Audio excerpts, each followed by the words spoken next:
The fire burning red in a Joshua representing of a comes hard here. You know. Big up Kidaki, Buxton massive. Hey Babylon boy, you go on like son. Red. Guyana and Guyanese, at home and abroad. Tune in to Guyanese Morning Time, hosted by Kadaki Amsterdam, where the sun always shines. Guyanese Morning Time, the people call it Guyanese Morning Time. Rhythm, Guyanese Morning Time. Intelligence and knowledge run the front line. We go again, Guyanese Morning Time. The people call it Guyanese Morning Time. Rhythm, Guyanese Morning Time. Intelligence and knowledge run the front line. We go again. We rise up early morning watching Tom's TV, where wisdom and knowledge, yes, it is the key. Exposing corruption over land and sea, where the wicked politician they try to trick me. Guyana is a land for everybody. With 6 races should live in harmony. Is one set of people getting oil money. Is one set of people doing the thievery. Guyanese Morning Time. The people calling Guyanese Morning Time. Rhythm, Guyanese Morning Time. Intelligence and knowledge run the front line. We go again, Guyanese Morning Time. The people calling Guyanese Morning Time. Rhythm, Guyanese Morning Time. Intelligence and knowledge run the front line. We go again. This is a program that you all can see. Sharing your views and your integrity. Like it, comment and share it all around. Pass it to your neighbor, safe and sound. A sad situation going on in this town. The voice of the people is getting trampled down. Out of the mouths of babes and sucklings, which has ordained me to sing. I sing Guyanese Morning Time. The people calling Guyanese Morning Time. Rhythm, Guyanese Morning Time. Intelligence and knowledge run the front line. We go again, Guyanese Morning Time. The people calling Guyanese Morning Time. Rhythm, Guyanese Morning Time. Intelligence and knowledge run the front line. We go again, fooling the people. You're promoting evil. Stop lying to the people. You are a part of the cycle. Stop fooling people. You're promoting evil. Stop lying to the people. You are a part of the cycle. I say, Guyanese Morning Time. The people calling Guyanese Morning Time. Rhythm, Guyanese Morning Time. Intelligence and knowledge run the front line. We go again, Guyanese Morning Time. The people calling Guyanese Morning Time. Rhythm, Guyanese Morning Time. Intelligence and knowledge run the front line. We go again, we got Breakford, Bork and Mark Benchcop. David Hines and Kadaki Amsterdam. Sherrod Duncan, Nigel London.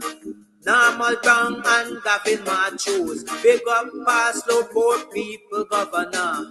Simona Brooms, Robin Simpson. Hampton Green and Winston Jordan. And yes, we can go right on and on. Guyanese Morning Time. The people calling Guyanese Morning Time. Rhythm, Guyanese Morning Time. Intelligence and knowledge run the front line. We go again, Guyanese Morning Time. The people calling Guyanese Morning Time. Rhythm, Guyanese Morning Time. Intelligence and knowledge run the front line. We go again. The relatives and friends of young Quinton Bacchus, they deserve justice. The family, the relatives and friends of our in Boston, they deserve justice. The family, the relatives and friends of Peter Headley, they deserve justice. And so when we say that Guyana is an apartheid state, we have the evidence to show.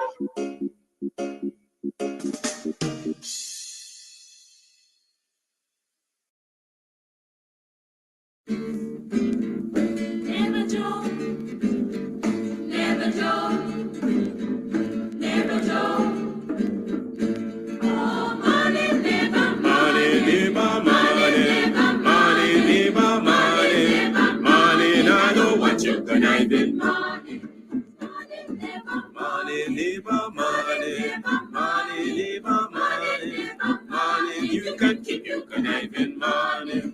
When you've been up for a bum, in a bill tell me money. Now because your money done, you come with conniving money.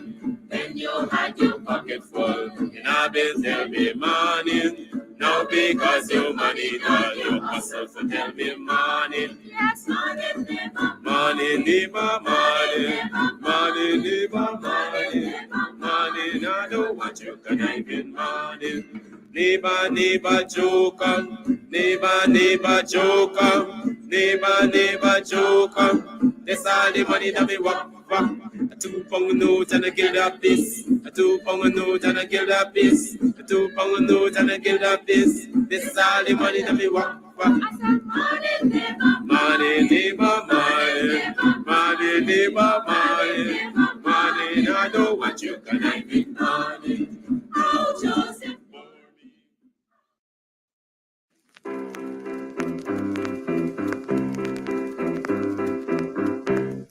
Hey fans, it's karaoke and oldies night this and every Thursday at Club Twilight Sideline Dam, Buxton. Dance to the magical songs of yesteryear by popular DJs and Camps Audio. Admission is free. Come out, let's make memories at Club Twilight Sideline Dam, Buxton North.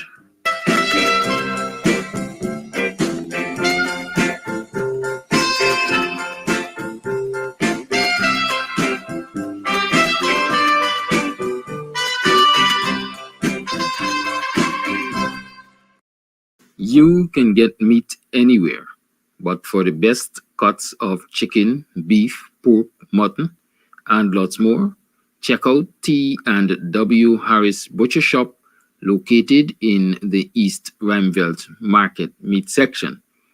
Call us on 609-7168, 641-4494.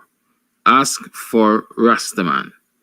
T&W Harris Butcher Shop for the best in fresh cut meats and lots more.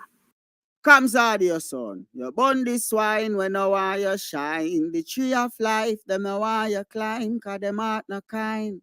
Comes, I say them heart no kind. Buxton Massive, Kidaki, Red Hat.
This concerns you. What is it concerns?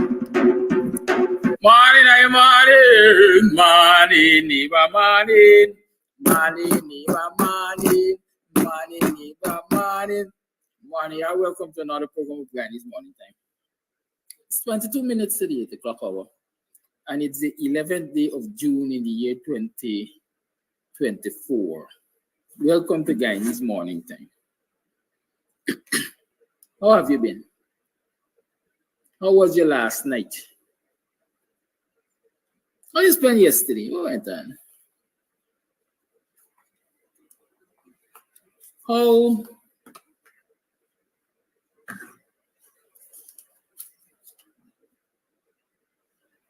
that's now.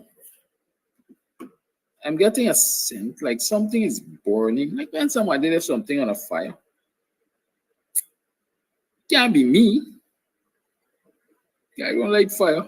I'm allergic to lighting fires.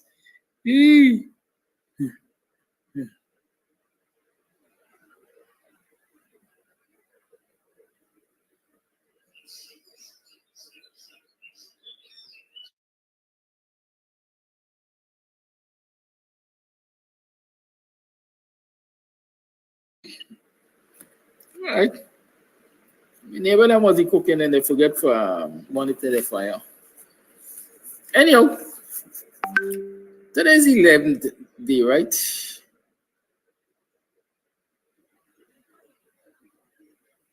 You see this receipt here? You might not be able to see the details, but this receipt here. This receipt is dated the 7th. Looks like the 7th. Or maybe the 27th of June last year. Let me give them the benefit of the doubt. This receipt is dated the 27th of June. Yeah. The 27th of June last year. We're approaching 1 year. Right? 1 year since Albert Morgan was placed on a $100,000 bail by the CID after he was arrested on the 25th of June. 1 year. Why was he arrested? Allegations of cybercrime. That's all they told him. Allegations of cybercrime. And so they seized his phone, I think 2 phones, if I'm not incorrect. I think they have 2 phones there for him at CID headquarters. $100,000 in bail. And that is for almost a year. Almost a year. I want anybody who lives in a jurisdiction that does that to its citizens. I want any of y'all living in the US, living in Canada, you living in the Netherlands, any part of the world, living in Suriname, living in Haiti, any part of the world, Jamaica, Trinidad, Barbados, any part of the world. I want any of you who know of such an experience in the country that you live to share that information with me. This is a police state we live in. This is a dictatorship we live in. How under the sun can you arrested someone for a crime and that person has not had 1 day in the courts to prove his or her innocence, and you're holding on to assets that belong to them, $100,000 plus their electronic devices? How in heaven's name can that make sense? Yeah, make it make sense to me. That is an abuse of I call it privilege, abuse of power. That is what it is, an abuse of power. Total disregard for human rights, total disregard for constitutional rights.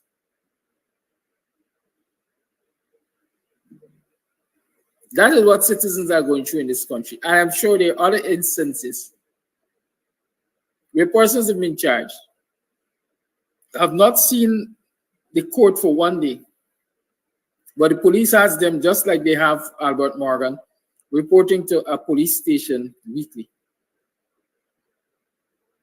Reporting to a police station weekly, while their bail money is sitting in the coffers of the state. $100,000 for a year invested in something, let me say pigs, swine,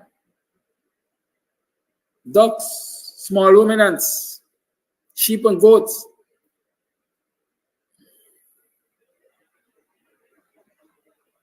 The return on investment would have been fair for that individual. But here it is. People's money is sitting in the coffers of the state as bail money. They are spending money on a weekly basis to travel to and from a police station to report. But the matter is not proceeding, and the matter has not even seen a court of law. If that is not human rights abuse, if that is not an abuse of citizens, if that is not examples of a police state, if that is not an example of a dictatorship, I don't know what is.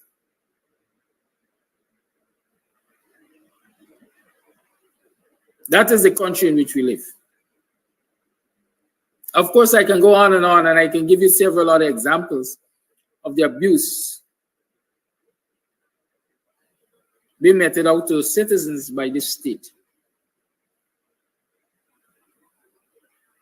The question I will ask again, what are we going to do about it?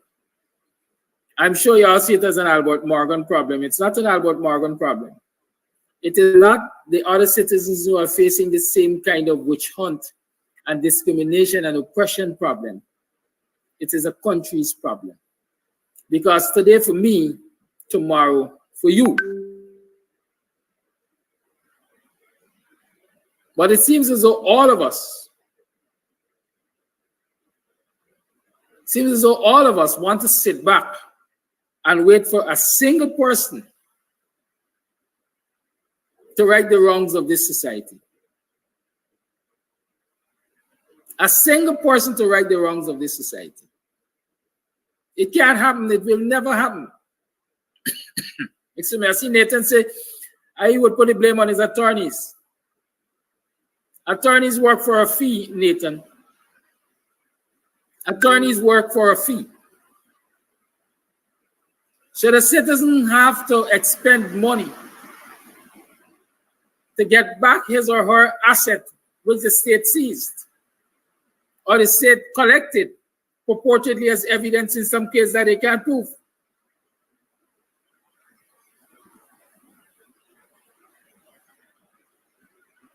It's double jeopardy. The citizen is being punished twice.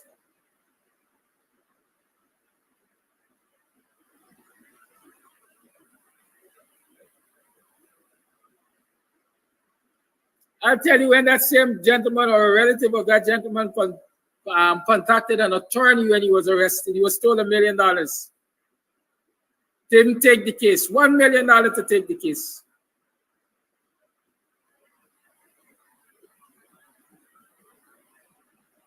The attorney subsequently took the case, might be doing it pro bono. I'm not sure. I can't remember. But I say that to you to say that it costs money to defend yourself against frivolous charges.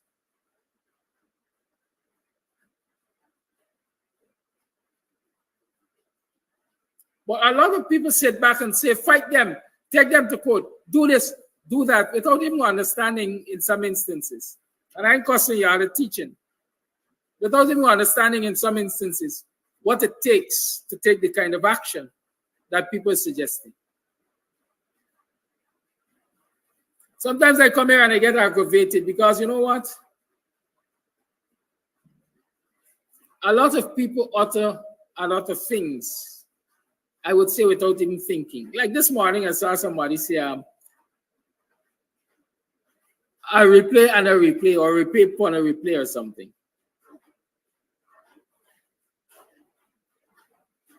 Has that person ever taken the time to host a morning program so that people can have their say, like he or she is having his or her say? Has that person ever investigated what it takes to produce a morning program? Has that person ever taken into consideration, for example, that a host of a morning program or a host of any program puts his or herself out there to be attacked by the government and the minions so that you can have your say? Some of y'all heartless. And you get the heartlessness in your comments. Last week, I asked 50 persons who have never contributed to this program to contribute. I ain't get 25 yet.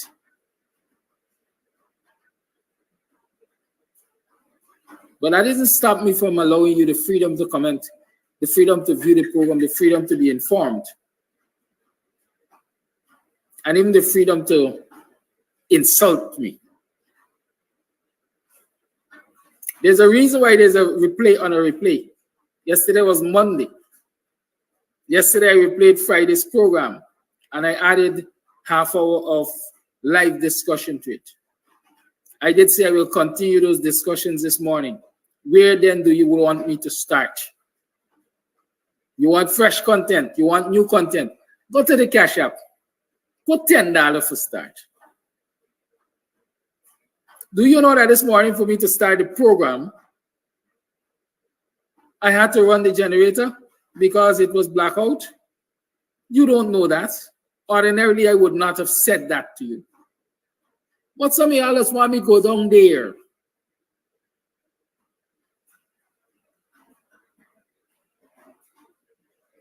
I don't like to go there.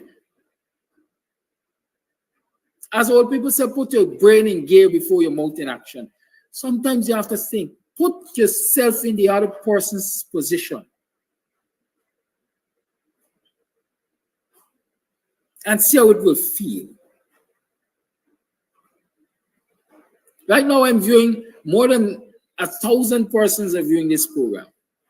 And I take a bet. By the end of this program, I'm going to get 50 persons. As a matter of fact, I'm still looking to 50 persons to contribute. We got less than 25. I'm going to get the rest to make it 50 by the end of this program, contributing anything. But Mr. Amsterdam must fight. You must fight them. You must go to court. You must sue them. Yeah. You must stand up for rights and justice and so on. Yes, I'm doing all of that. I want y'all to take the blows. It might not be physical blows. It's mental. It's psychological. Y'all don't know the impact.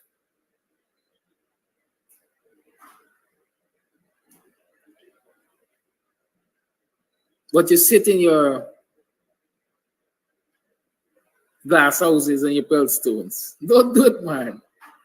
You think Albert Norgan would not like to go to court and sue this government for pain and suffering? Because that is what they're causing him. Pain and suffering. That is what they're causing us. Pain and suffering. In which country it takes 5 years, 6 years, 4 years to prove a case of, in instance, they accuse Robin Simon of being a terrorist.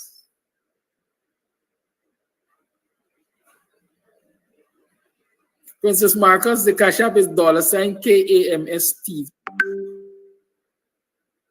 $KAMSTV. Let me put it up so y'all could see it because Princess is asking for it. That's it there. $KAMSTV. Yes. You don't think Robin would like to take them to court for pain and suffering? Imagine being charged. Imagine being charged. I went to court yesterday, remember? Imagine being arrested. And by 10 o'clock, and this is according to the police statement, I'm telling you this. I was arrested at 28. And by 10 o'clock, 22 hours on the 28th, I was already interviewed. The video interview was already concluded.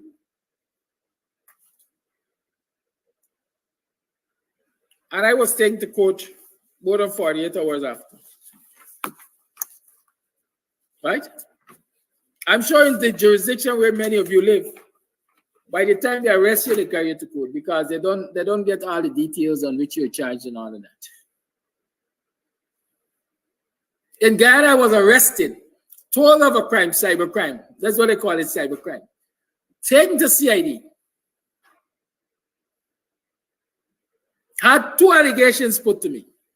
In fact, in the first instance, it was 1 allegation.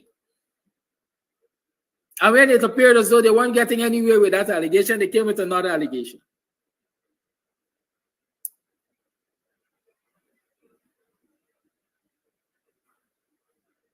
You understand what I'm saying? And then at the end of it all, I still had to sit in the lockups.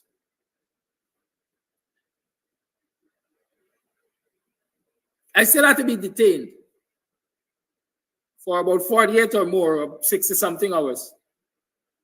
At least 60 hours, I think. Before being taken to court without my attorney. You all understand this? In other jurisdiction, like you're suggesting, somebody would have get to sue somebody. First and foremost, nobody didn't ask them to find money to sue somebody. They would have recognized that this is an injustice, and some organization or individual would have stepped up, take the case, sue the government, and everybody wins. Yes, Kenneth de Florimont, there is PayPal. No, yes, there is PayPal. PayPal is with Dr. Hines, DHines6106 at Gmail.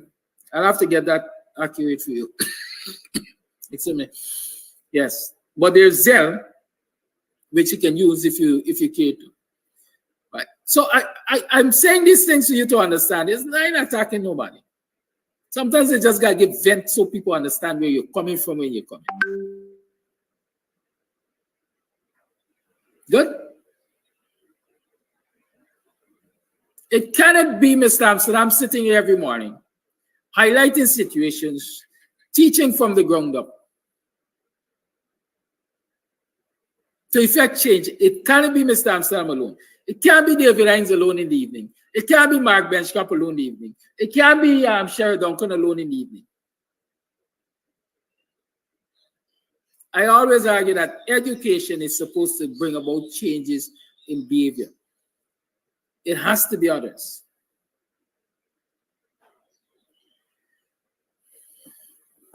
We might go a little late this morning. Don't worry yourself. We got time. Some Jamaican girl named Markrell on some TikTok game or whatever said Guyanese handicapped, Guyanese chubby, Guyanese eating shark, Guyanese poor. Do I share your sentiments? Yeah, Guyanese chubby. Guyanese is behave handicapped. Guyanese are living in poverty, not because the country is poor, but because they got poor governance and poor nationalism, poor activism. Guyana doesn't have enough activist citizens. And so the whole of Guyana, and I'm hoping that the whole of Guyana going to jump up and cuss me this morning. All of them on TikTok platform, all of them on social media, cussing Markwell because she say, y'all can't talk to me, Guyanese, y'all handicapped. Y'all poor.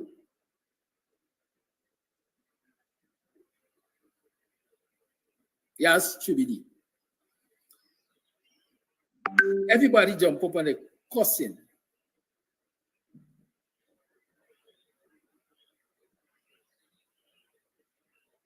Peace Jordan, I'm not sure which email address do you need. Everybody jump up on cussing Markwell because she said that. But not a lot of people took the time to sit back and analyze her statement. We stupid. We got a group of people, a thieving group of people. Let me put an adjective to that. A criminal group of people taking advantage of us. We got a handicap. We got a stupid. Something that be wrong with our mentality. Guys, we ain't doing nothing. These people don't understand my timings. I tell y'all, hold for me, please. Yes, sir.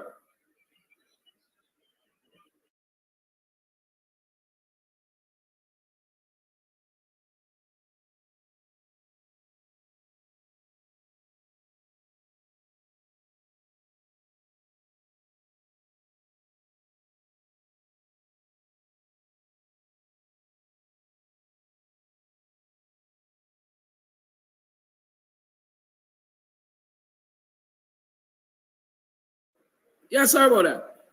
You got to stop it.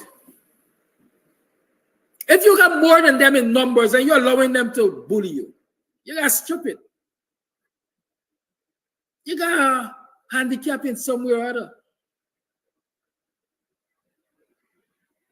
Maybe a mentally challenged. When I was at CID and they're asking me questions and I'm not answering, one of them had it merited to ask me if I have a speech impairment. I ain't got no impairment. Guyanese behave as though they got impairment. But that girl made that statement and everybody jumped on a bandwagon and they cussed out left, right, and center. You heard some of the nastiest of things that can be said to human beings.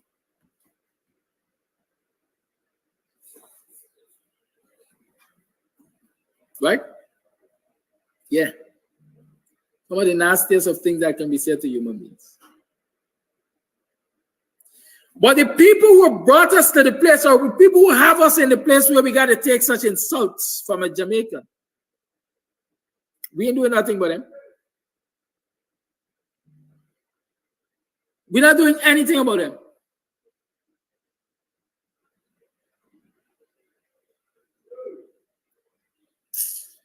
Man, y'all excuse me for a minute. I don't know what's happening. Somebody at my gate. I got a lot of things happening, so I guess I got to attend it. Who is it?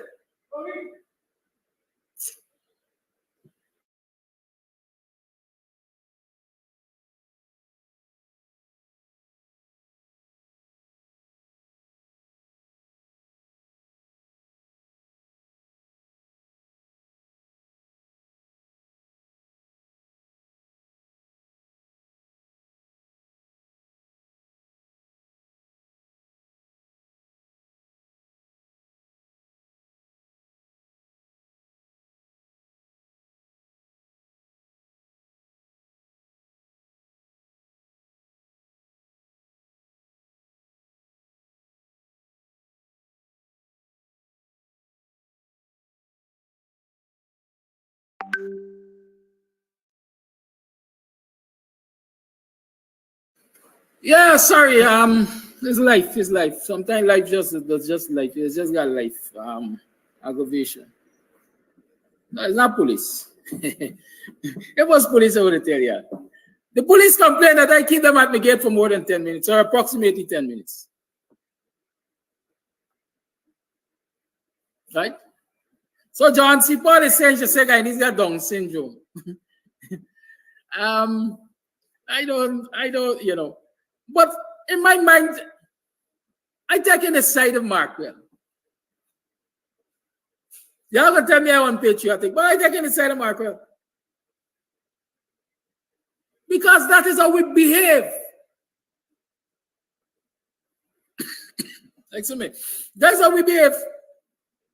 As if it's stupidity. We got a group of criminals doing Guyanese the worst, and Guyanese are not doing anything about it. But when this Jamaican girl said up, we jump up to crucify her. You know why we jump up to crucify her? Because she's distant from us. And they got no repercussions really. But just the mere thought that you got a group of criminals in government who might send the police to dehumanize you, you're afraid to utter anything about them. 1 million persons have called me for this year to complain about the government. I say, y'all come on the program, let's talk about it. Okay, Mr. Amsterdam, I'm going to get back to you. They can't get back to me yet. But they want Mr. Amsterdam go and talk about it.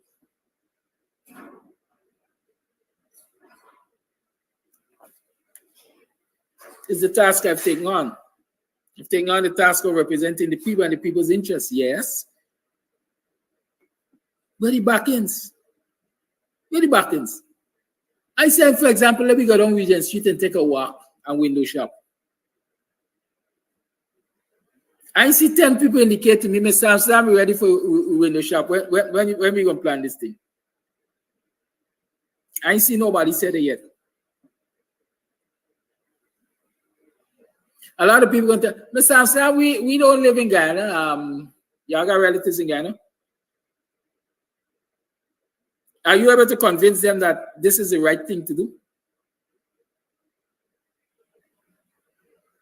Are you willing to? Are you ready to convince them? Have you been able to convince them that this is the right thing to do?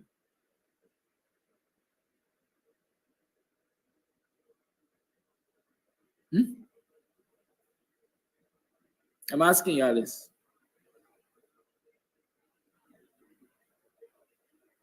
But that wasn't the intent of this morning discussion. But this is what came to the fore, so we got to deal with it. Good?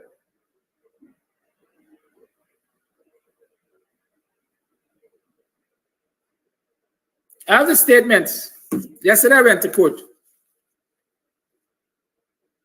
These are the statements submitted by the police. Right? My attorney has them also. Tomorrow is Wednesday, Dr. Hines. Thursday, Winston Jordan. Friday, I don't know.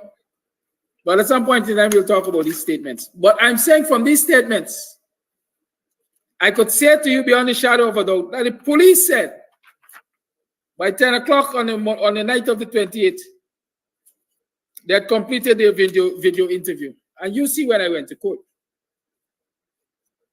Right? You see when I went to court. Apparently the complainant, I hope I'm right, the complainant in this matter is somebody named Shemuel Fanfare.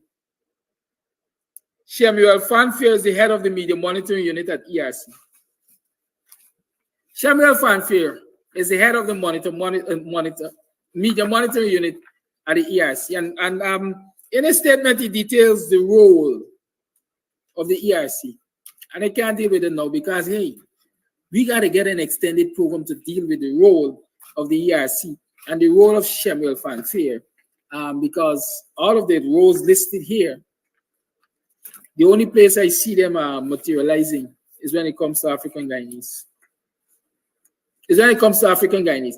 I love the fact that I got these statements because it has taught me so much. You remember Nandalal and the rest of them been saying a lot of people been saying that it was impossible for the Granger government to inquire from immigration those people who are out of the country and return to Guyana to vote. Y'all remember that? Y'all remember when the list was submitted of people who have not returned to Guyana voting on the voters list, the PPP and all their friends and cronies say that there's madness. It's impossible to get that kind of information or something to the extent. Y'all remember that? Well, I didn't answer the questions. I didn't tell them the age. I didn't tell them where my address. I didn't tell them whether I'm married or not. I didn't tell them nothing. Everything they asked me, I watched them like me heading good. And so they asked me if I got speech impairment. What they did, they opened what they call a passport investigation. And they went to CID, Immigration and Passport Search Form. They went to CID. In fact, CID went to the Immigration and Passport Office. They are the authority. And they went and they did a search. They requested information. And the information they got my passport application, the entire application form. It's attached here as part of the statements. So it has all of my biodata and everything, when I applied and everything. You know what else I got? My passport number. You know what else I got? What were the dates I traveled on my passport? And where I went to in terms of country.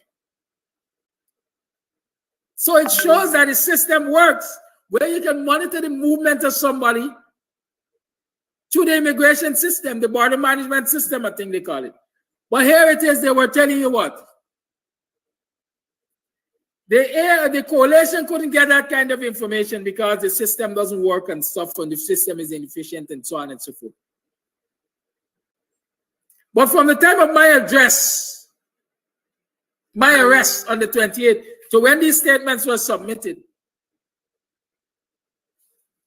yesterday, they were able to get all of that information. Right? And if I look at the date,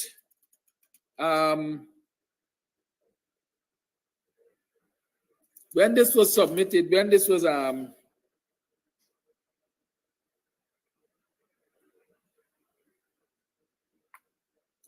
submitted, or when this was applied for. Anyhow, right? I'm going to tell you eventually when it was applied for and how quick they get it.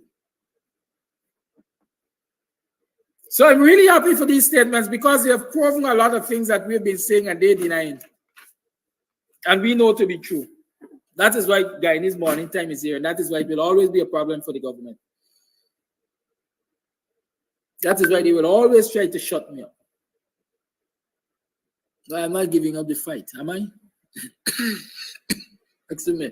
This is the legacy of my incarceration. Right? This is the legacy of my incarceration. But don't worry, we'll get there.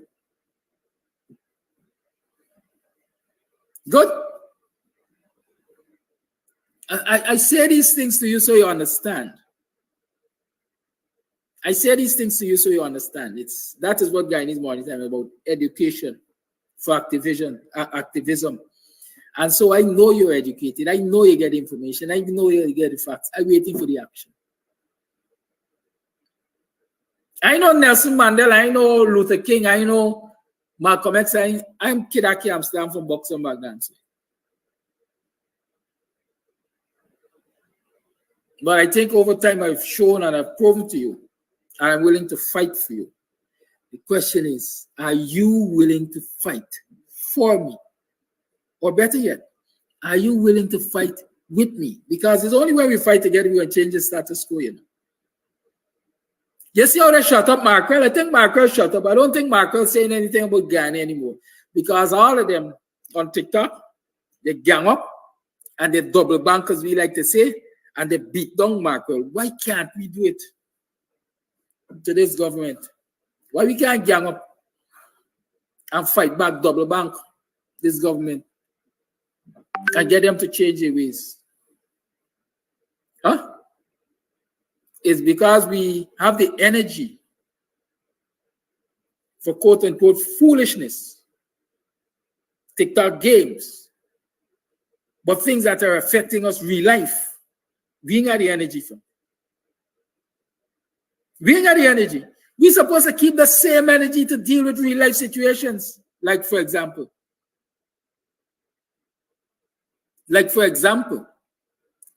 this idiocy about e-schooling our children. So I'm back where I intended to be this morning. Let us talk about e-schooling our children.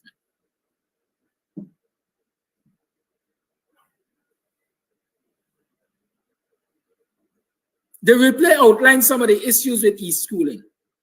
Let me remind you that I said to start this morning's program, I had to run a generator. What percentage of the Guyanese people have a generator to run? What percentage of the households that have school-age children have a generator to run? I'm not boasting. I'm talking about reality. When they wake up and it's blackout, how are they getting the content that is being delivered from a place that they got electricity? How are they getting the content?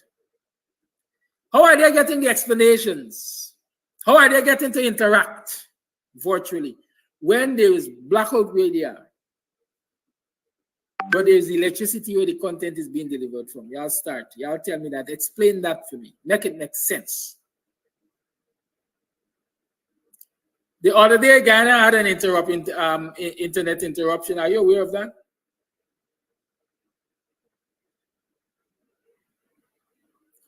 Rajenja Jamwant, listen, come off my program. Like block you already. You was early morning crass because you ain't got no sense. You asking me about when PNC was in government, what percentage of people run away? What percentage of people run away under the PPP? But are we still supposed to be dwelling on when PNC was in government? The PPP is in government now. The PPP has access to our money. The PPP is not moving our country forward. Why do I need to entertain you? Good riddance to early morning crass. One.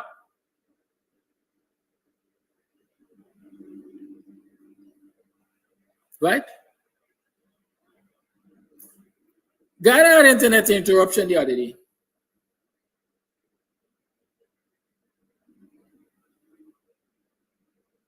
How does a child get access to e-learning when there's internet interruption? How? Y'all make it make sense. I want to understand how. When? We said we bring a power boat. We're renting a power boat that is supposed to address the electricity issues in this country. Yesterday was blackout. In fact, let me start from Sunday night. Sunday night, they had blackout about 4 times in the space of an hour. I know people who can testify to it because there were people here at the at Club Twilight.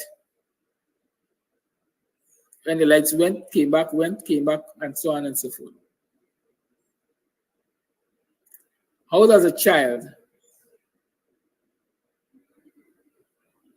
benefit from e-learning when electricity and internet supply are unstable?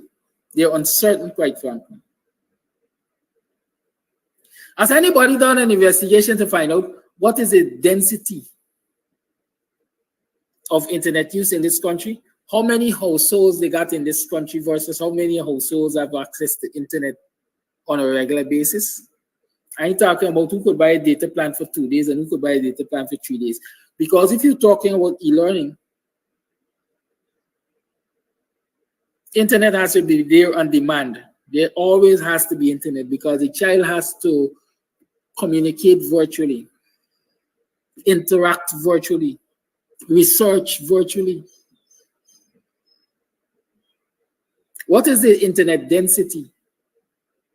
What will happen to the children in the interior where the PPP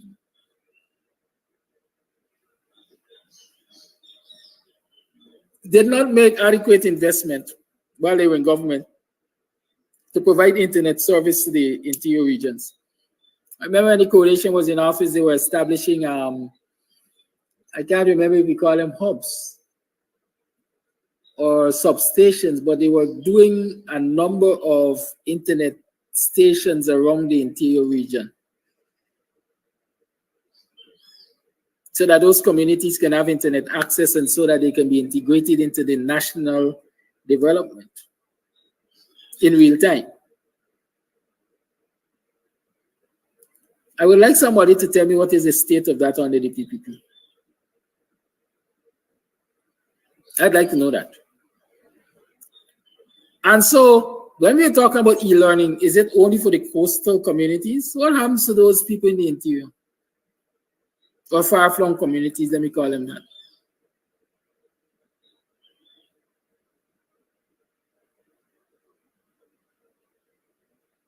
But we're talking e-learning.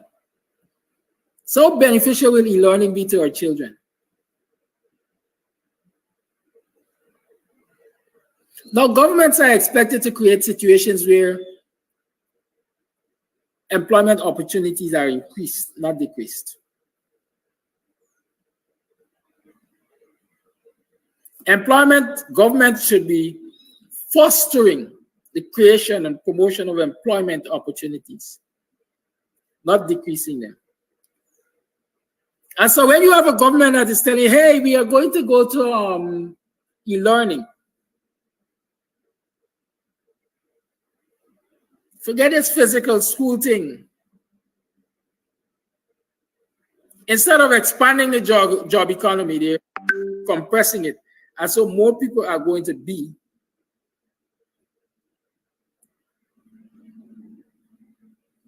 on the breadline. More people are going to be on the breadline. Where all of the people went on TikTok to cuss out Markwell, they didn't realize they don't realize what is happening here. I'm willing to bet that maybe 60% of Guyanese households, every 60% of Guyanese households has a teacher. Or somebody that depends on a teacher for the daily bread. Are we realizing that when Jack Dio and his cohorts, his minions,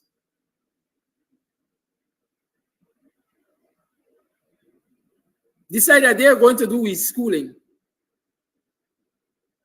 a large number of Guyanese households will be affected because the breadwinners will not be on the breadline?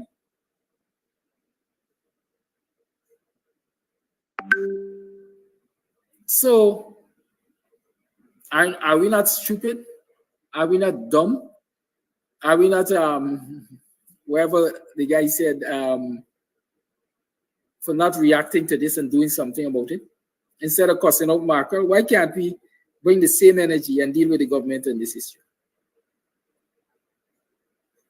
A lot of people say, hey, Jagio just like talk and like talk, stupidness is talking. Old people say, when blind man tell you to pelt you, you don't get a stone. Anytime you hear the PPP, Jagio comes out and he say, XYZ, we're thinking about XYZ, they already discussed it at cabinet. And he is coming out to feel the pulse of the nation. And since this nation isn't displaying any pulse, strong enough to tell them that it's not going to be business as usual, the next step is to move to implementation. All of them on social media didn't come out and address the issue when Jagio them say they're bringing nurses from Bangladesh. As far as I know, based on the timeline, those nurses are here already. Or should have been here already. But did Guyanese come out in the numbers? Have you seen a major march down the street saying that we ain't gonna stand for this nonsense? I have not seen it. So here are these criminals coming to you with another oppressive policy, e-learning. Here was the catch. Here was the catch. We're going to give $700,000 per student, I guess per year. I guess it's $700,000 per student per year. We can consider to send them to private school. First and foremost, let me ask the question. How many private schools do we have in this society right now that has capacity to accommodate all the children for public school?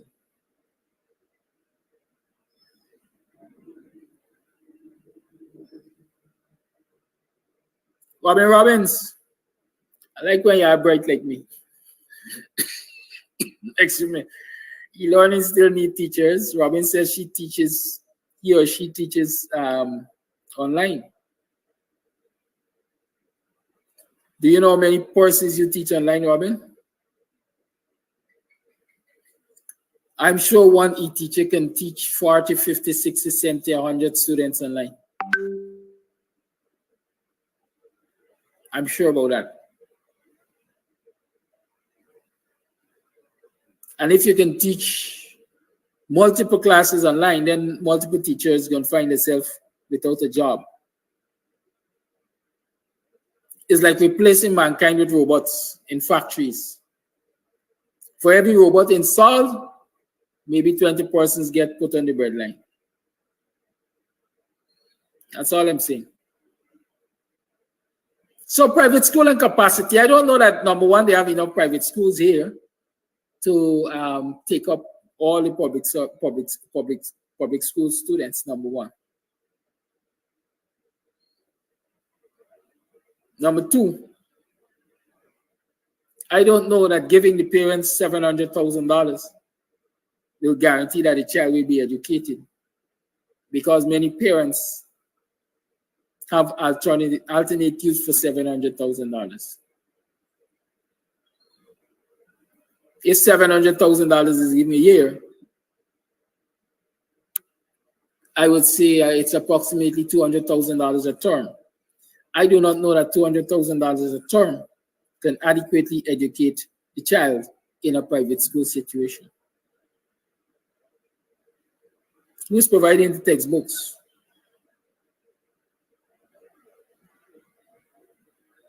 The government system, public schools are responsible for the provision of textbooks and learning aids.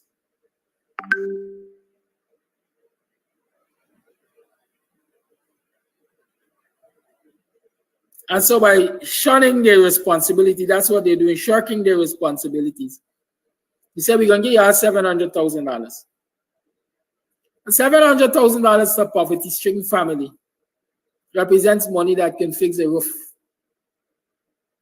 or build a shack.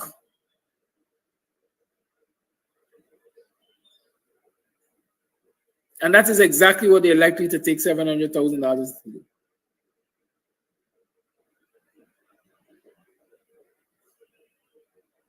Somebody has to take the government to task. Parents who are serious about their children's education have to take to the streets.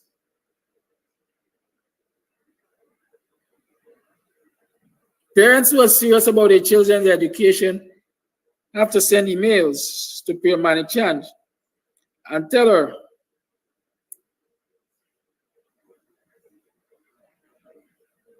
that we don't agree with this nonsense that Jack, you're talking about.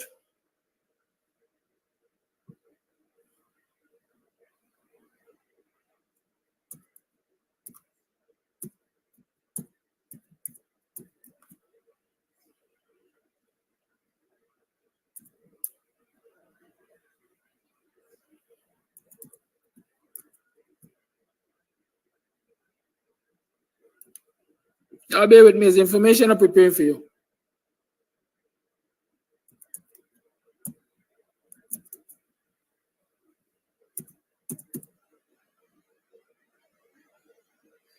Right?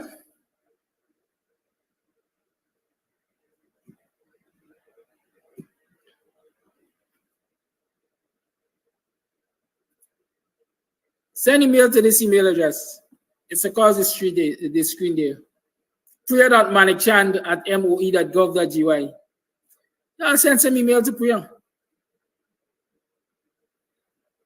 And tell her you're against this nonsense about e-schooling. It's your civic responsibilities. Your parents, you have children in school. Even if you don't have children in school, you know somebody who's a teacher, you know somebody who has a child in school. You, at least I've tried to explain to you some of the impact of this e-schooling nonsense that Jack, you're talking about. Don't wait until they say they're going to implement it, even as a trial. Raise an objection to it? No. You have an email address there. Priya.manikchand@moe.gov.gy. Send your emails to Priya Manikchand. Meet as families. Discuss the impact of these decisions in your family, both for the children and the teachers in your family, the educators in your family. And then invite families to come together. And y'all take a day and stroll in front of the Ministry of Education, man. Just take a day and go out in front of the Ministry of Education and sound the alarm that you're not going to stand for this nonsense. Otherwise, I'm going to repeat what Markwell said, Guyanese stupidity. We stupidity because we got a small group of people ruining our lives. Let me explain this to you. When I moved to e-school, and I take a bet that the A-grade schools in this country will not go to e-school, and that is the Queen's College and the Bishops and the Saints and the St. Roses to start with. That is where the ministers and diplomats' children go to school. They're going to ensure that they get face-to-face education.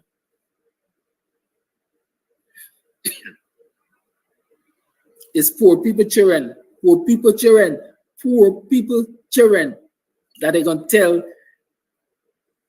about e-schooling.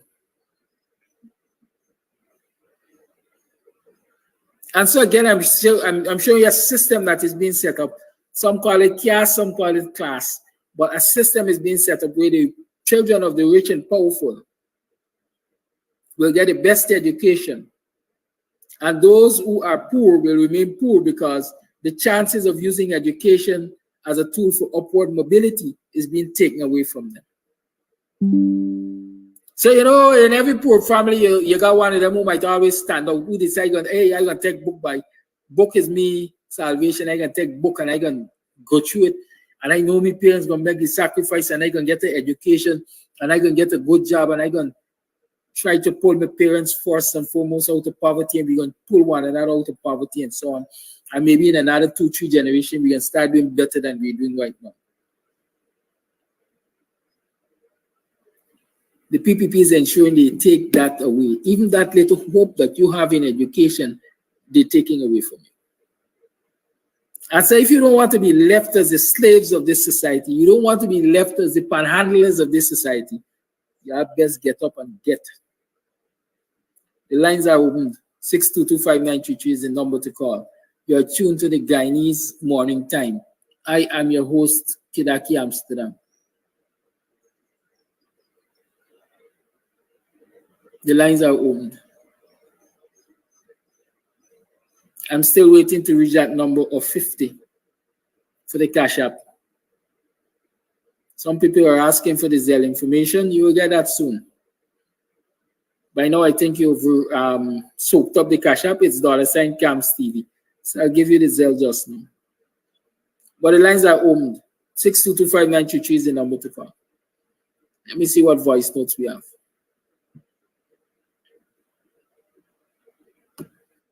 Good morning, Mr. Amsterdam and viewers. Mr. Amsterdam, things are so rough in this country. Things is so hard on a lot of us.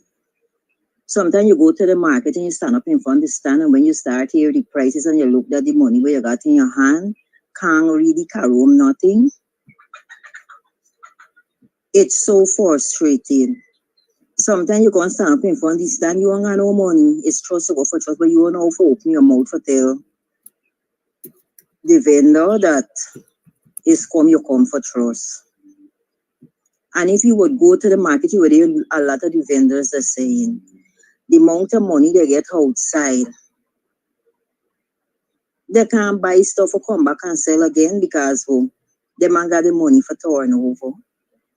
If you see $600 borrow, it can only do for 2 or 3 persons. And if you eat in a lot of streets, only 2 persons. So when you get 4 and 5 children, how you gonna make out? How you gonna make out? Some of us are better than some. Some people come in and borrow money, telling you how they ain't trying to pay yet, and the man can pass it through go to work. When they do try to pay, they can't even come and pay you because by the time they budget themselves, they pay them bills and then do whatever. They can barely buy little food, and the food can't even last them for the whole month. Then come to the teachers. Please saying that teachers didn't work during the pandemic. And they was drawing salary. And that is a big lie because the same prayer, they come out and say how much handout she printing, thousands of handout. And teachers have to go and pick it up at the various ministries to give to school children because my granddaughter was in that situation. I used to gotta go to the school to pick it up. Then to get it for care back for Mark, whole big pile, how much different subject and they say how much money they spend for do it. Then you had it online. You experience your cousin for have your own conversation. You couldn't even be speaking in your house. Because the children, them sometimes when I them, my granddad used to gotta mute. She mic if I got to talk to somebody or somebody shout and call for me or somebody come for buy icicle or buy something. It was confusion. Then they said for sit in your house with school closed because you're attending the class. Then sometimes you boot off. Sometimes it's blackout. Sometimes the internet fluctuating. Even at night, late in the afternoon, teacher gonna call for say, well, we didn't do nothing today, so we got to do it in the night. You and you got to put on your TV for watch your little news or your death announcement or whatever, you can't do it because the child in class. You know, much parents couldn't use their phones because you had to give the children because you didn't have computer, you didn't have no tablet, you had to be hustling some of us who got money for go and buy a tablet or for get some device for the children to do the work on. Is what really going on. And as I say, I think at every village that have school, the parents, the children, and the teachers come out to the road with their placards. So throughout the country, you're going to get in that. You're going to get in media, and people going to see, and the government going to see that we teachers, parents, and everyone is serious. Pay the teachers, but they're hell-bent on not paying the teachers. And the union going to get the teachers upset because they can't be flip-flopping. The government is holding strong and you have to hold strong too because you have your teachers behind you. Stop flip-flopping and moving and shifting and moving and shifting. They're not bending and you can't bend because it's we the teachers and the children are suffering. How much more we can take as a nation and the people are they eating and drinking. We got to pay all their bills. We got to do everything as poor people. When the government are supposed to help for pay our bills. They aren't paying no bills. They aren't doing nothing. Everything is hard on us as poor people and we getting poorer. Not by the day, by the minute. You want some of the issues raised by that parent, and those are real issues. Those are real issues. Very real. Parents' phone getting overloaded with stuff sent to the phone. You ain't got no privacy in your home. How many homes in this society, poor people especially, because the majority of Guyanese is poor, a child has a private room in which he or she can go and quote unquote be isolated to partake in these virtual classes? How many? How many homes in this country where a child can find a quiet corner to sit and be undistracted in one of these classes? Let's be real. Most Guyanese live in extended families. Most Guyanese 6, 12, 14 people live in a 2-bedroom house, as we call it. Most families, people have to share common space. And so that too is a problem for the child. That too affects learning. The distractions. The child might be in a class and a spoon falling in the kitchen. It's a distraction. That's why they got school buildings and school rooms and so on and so forth. But don't tell that to the PPP. Don't tell that to the PPP. As like I say, beasts don't think. That's what they are. That is exactly what they are. Not a voice note. A very blessed good morning, Mr. Kadaki, and those who are in and out of the diaspora. Mr. Kadaki, Guyanese, once again, let me remind us all, there are only two kinds of government. One that works for the kingdom of light, and the other one that works for the kingdom of darkness. This government is working for the kingdom of darkness. The word of God said, by the fruit you shall know. And when the wicked government rule, the poor shall mourn their losses. They shall weep. I am telling you, you could look and see what is taking place in the country. You could understand what is going on. That's when the wicked is trying to rule. They try to have dominion over the less fortunate people, over all the agencies and all this, the financial wealth, everything they try to take a grip over. That is what this government is doing. But Guyanese, please, when it comes to your children, parents should know, all parents should know, children are not only a blessing from God, they are our future, and they are the next generation. When we allow this government to do what they are doing with our children, and the teachers who got to teach them, what are we playing with our whole country future, our own generation future? We are playing with everything that God bless us with. And so I'm calling for this nation once again. Put your foot down and get this government out. Get this government out. It is working to build the kingdom of darkness. If you all can remember in the past, there was one minister who went on a triple bypass surgery. A triple bypass. And when he come back, after he done make him more bargain with the devil, we say, he come back and begin to share condom all in prison. He even go with the spyware what they got. He didn't come for go easy. He come for continue enhance the kingdom of darkness. They are having bargain with the kingdom of darkness. When they are speaking about this one Guyana, they are making room for the LGBTQ. That's why they're saying one Guyana, and they're belching it in your ears. I hope the churches, the pastors, the deacons, the elders, and I'm talking about those who accept the Father as their personal Savior. I'm talking about mother, them receive Him, to them give you power to become sons of God. I'm speaking to us, so to the righteous mind and hearted people. I don't care what religion is. God, look at your ways. You don't look at religion. You look at your ways. It's about the fruit we shall know. I am saying to Aya, stand up for righteousness against wickedness. Stand. Morning, good morning, Doc. Morning, neighbor, morning. How are you doing? It's 25 minutes past the 7 o'clock hour. It's the 12th day of June in the year 2024. How are you doing? How was your yesterday? What happened yesterday that was significant to you?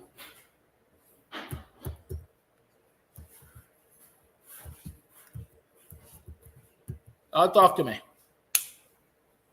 What happened yesterday that was significant to you? Have you seen any changes in this government's behavior towards your people? Have you seen, for example, hope that the teachers are going to get their just due and be able to return to the classroom without having to fight up and dig up and scratch up? What hopes do you have? How was your last night? How you rested? You rested well? I hope you did. Because I did. I slept like a babe. It's not every time I get to sleep like that. But sometimes I sleep like that.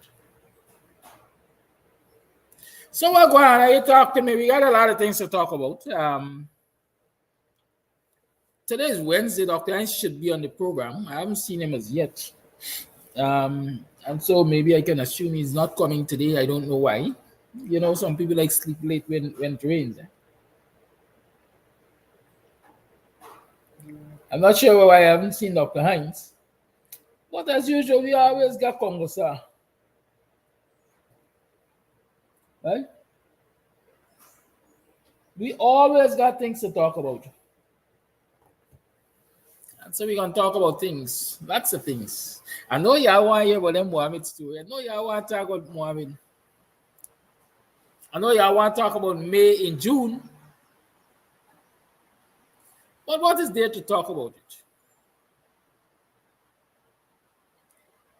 You knew all along that the federal authority, if I can call them that, are taking May's phone when she was on that trip to China.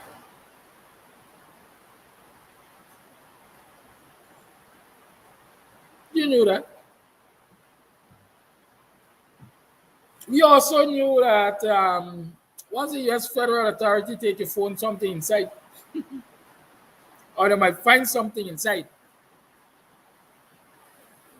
And so it might have appeared, or it appears that they did find something inside. Right? And so now that they have found something inside, they have acted on what they have found. Right? They have acted on what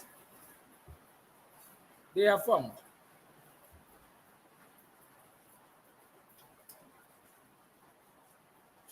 And how did they act? They say, well, here we're going to blacklist some people. That is what I want to call it, blacklist. We're going to sanction some people.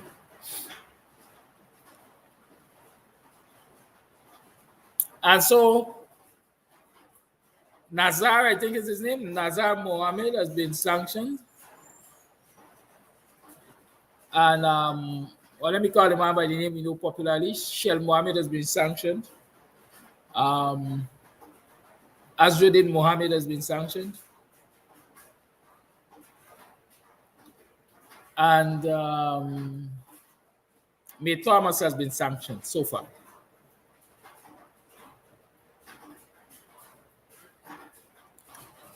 I don't believe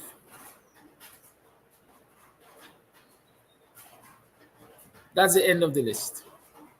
I see Marva April wants to jump ahead of us. She's asking what about Caesar? Well, Caesar's phone was taken too. Caesar was interviewed twice, I understand, if I remember clearly, according to reports.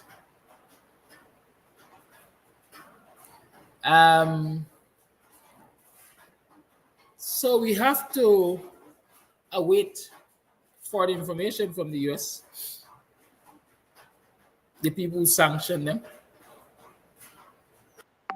I'm sure a lot of people down here are already calculating who might be next on the list and why.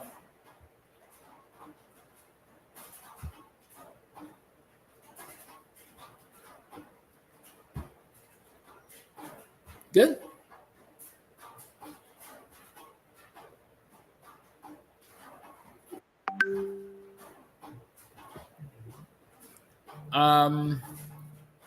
I don't know why you're calling me so early, but let me see why. Hello? Good morning. Why are you calling so early?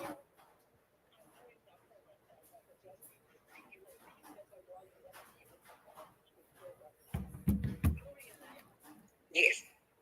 You realize that when this Muhammad thing is the people's money, how much billions of dollars in taxes that they making a show and giving back to Guyanese? Then Mohammed has been operating like the government, because that is what governments are supposed to do. Governments are supposed to take the taxes and use it to improve people's lives. Yeah, but I'm saying the taxes that rightfully should go to people, they're not paying it, and they're masquerading, showing crumbs at people. They're donating this, they're donating that. You know how much the taxes could do for ordinary people? You know what? My point is, let me ask. They didn't do it Let me ask you this. That is what I would call a Robin Hood principle, because according to Robin Hood, I remember reading that book, he used to steal from the wealthy and give to the poor. Well, and so if, still. and so if we're saying that the Mohammed's, according to this quote unquote indictment, this sanction has been robbing the country of taxes, and you're saying that the taxes have been used, is being used or has been used to help out poor people with houses and so on, then there's the Robin Hood principle. Well, I would even say this not less than Robin Hood, because look what they're throwing to people. True, they're throwing crops to people, but let's say the same money it went back to. Let's say it was I won't say perfect, but a good government system where government gonna use taxes for people. Look what they could do for us. You see, that's a problem right there. That's a problem right there. If you had good governance, then the Mohammeds would not have been able to get away, as we like to say, with the quote unquote crimes that they have been alleged to have perpetrated upon the nation. Well, that is so true. And another thing too, you realize that the gold, how they show you how gold export decline by how much. And there's a response. There's one of the reasons why the gold is a declaration. It's whatever declined by that large amount of tons or whatever, how they just measure it, whatever. So it's them. So they are called to say, encourage you that, we just spread and say, okay, things are happening, but God is working it out for us. So there's just one down, many more to go. Thank you for your call. I'll tell you,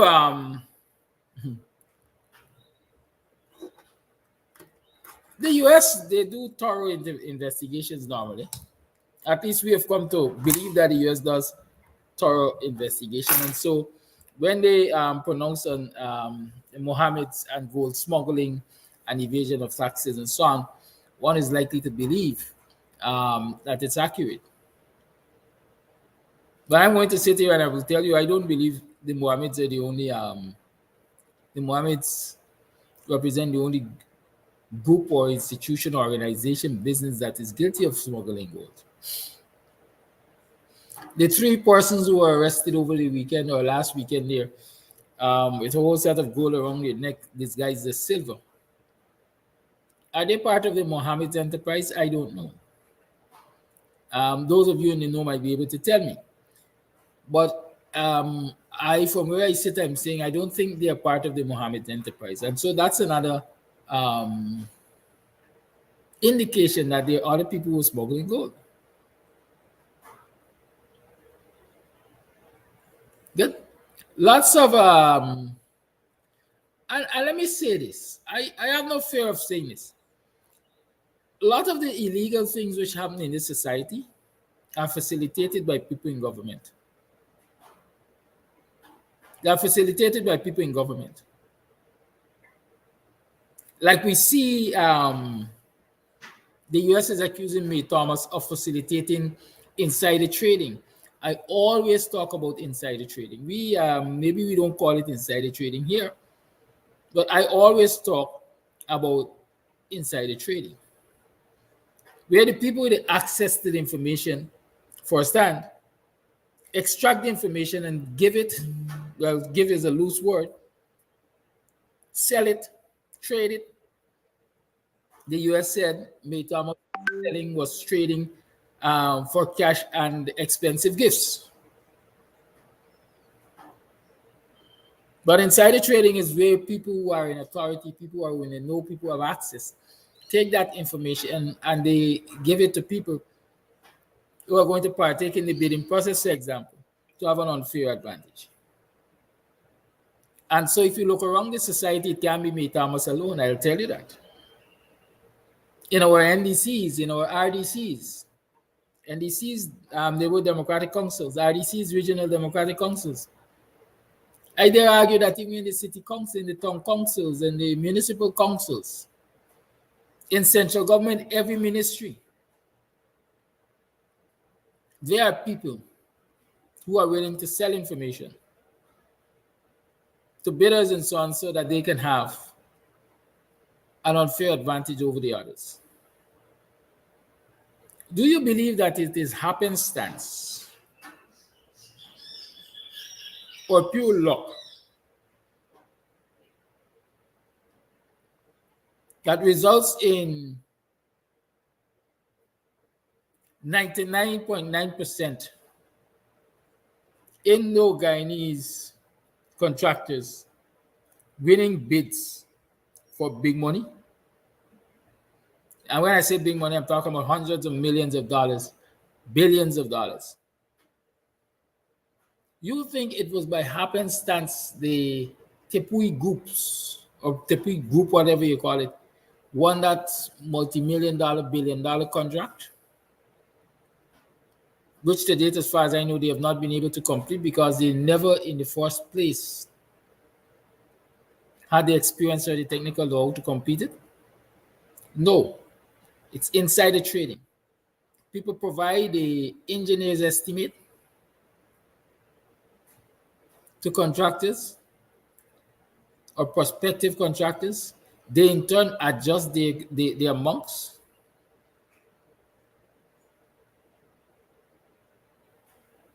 so that they can qualify. I've heard contractors complain of people pulling out pages from their tender documents to make their tender documents non-compliant so that other people can win the tender, the bid. So insider trading is a problem in this country. It has always been, quite frankly. And so if the US is looking at who is using their position of authority to facilitate this kind of things, then I'm sure May Thomas is not the only one. I'm sure. If we look at the family, well, I call them a family, a group of people who are going out with a lot of gold, these guys are silver, we know for a fact, or we can surmise that the Mohammeds can be the only group of people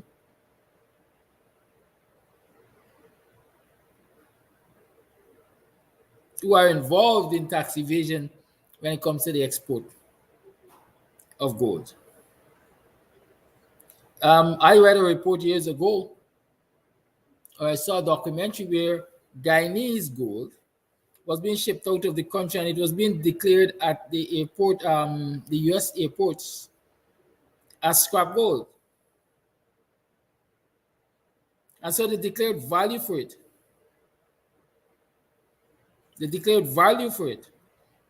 was next to nothing.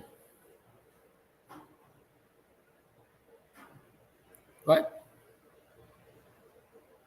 So let's not fool ourselves and tell ourselves, this is the end of the indictment.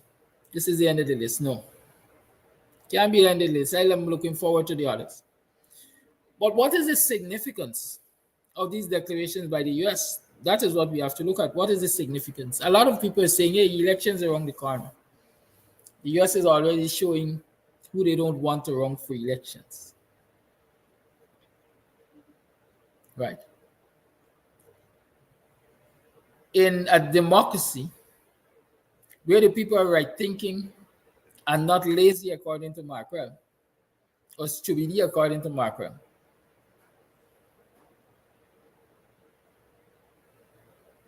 not only May Thomas would have been sent and leave according to the PPP,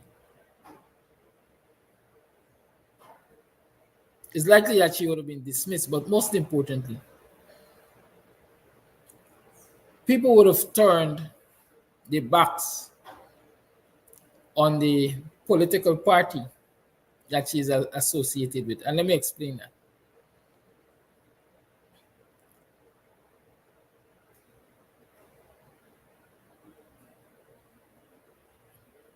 I read someplace sometime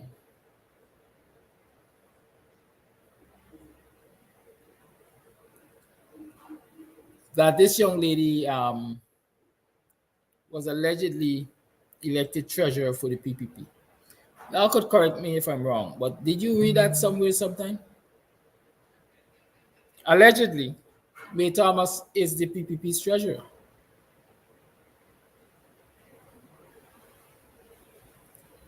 Allegedly, May Thomas is personal friend, good friend with the PPP vice president.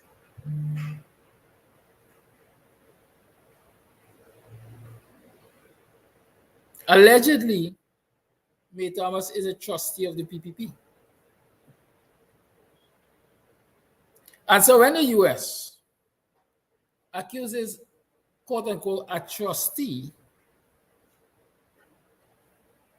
of a political party as having a hand in, quote unquote, robbing the coffers of the state, then in democracies, people would see that as an extension of the party robbing the coffers of the state. And so they will turn their backs on them. So the question is it that the US is signaling to Guyanese that the people you have in government and their associates are no good for you? Go to the polls and get them out? I don't know. The political pundits might be able to tell us whether or not that is so.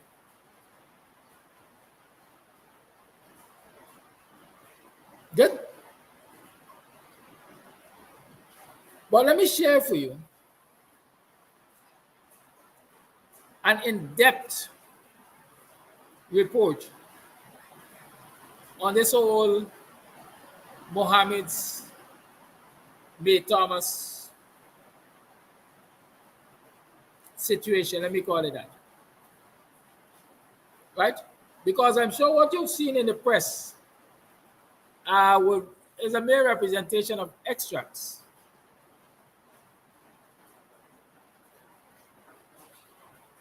About this story. So let me share this story for you. Treasury targets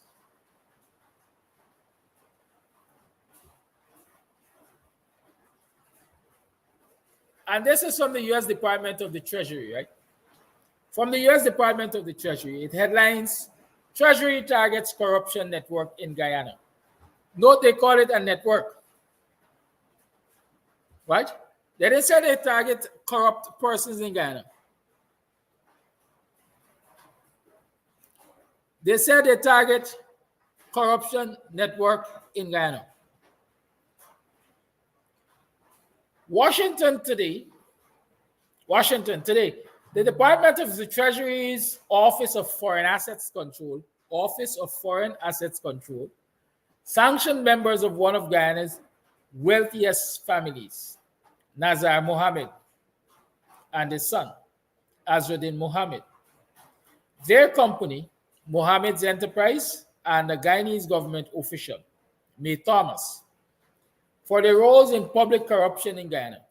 Additionally, Office for Foreign Assets Control, OFAC, designated two other entities, Harry's World and Team Mohammed's Racing Team, for being owned or controlled by Mohammed's Enterprise and Azruddin, respectively.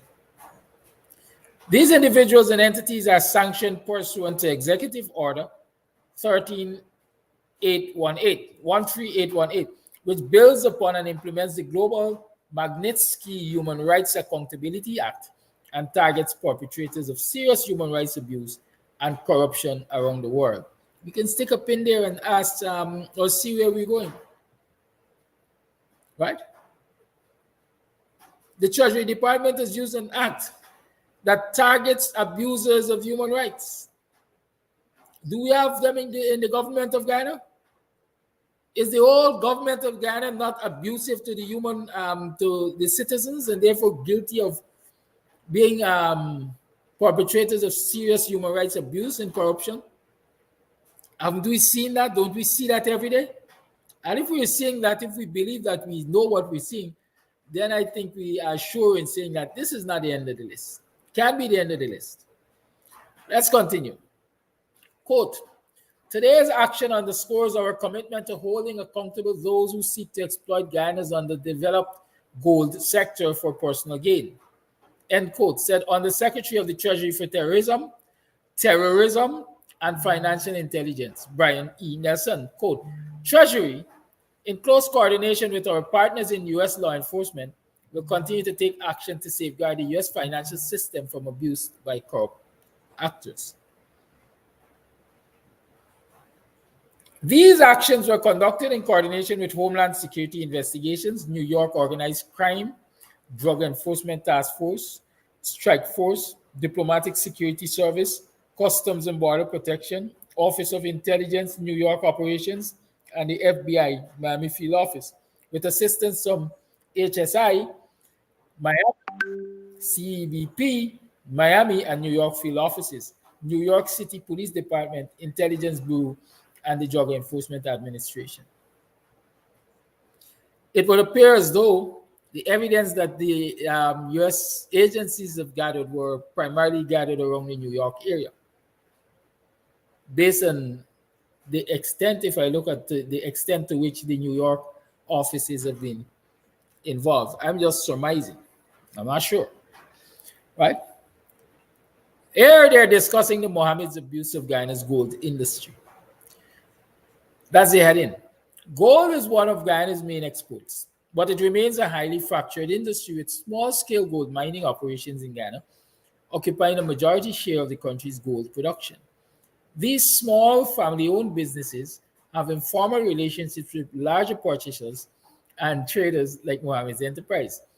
Once mined, Guyanese gold is sold and traded throughout international markets, including the United States, Canada, the United Arab Emirates, and the European Union.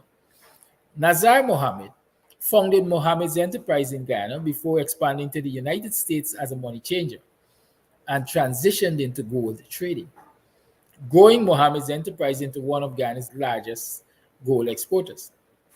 In time, Azruddin Mohammed ultimately took over Mohammed's enterprise, which also now does business as Confidential Cambio. Right? So if you see the relationship they're establishing there, is that Nazar started as a small timer, do thing, went to the US, get into the Cambio business and so on, started exporting gold and so on, right? The Mohammed still operate a Cambio known as Confidential Cambio, right there at Mohammed's enterprise. I think where they located, Lombard Street or somewhere like that.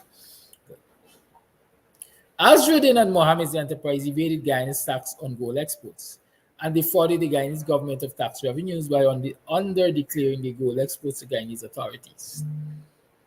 Between 2019 and 2023, that's a 4-year period, Mohammed's enterprise omitted more than 10,000 kilograms of gold from import and export declarations and avoided paying more than 50 million in duty taxes to the government of Guyana. The question is, that 50 million is what?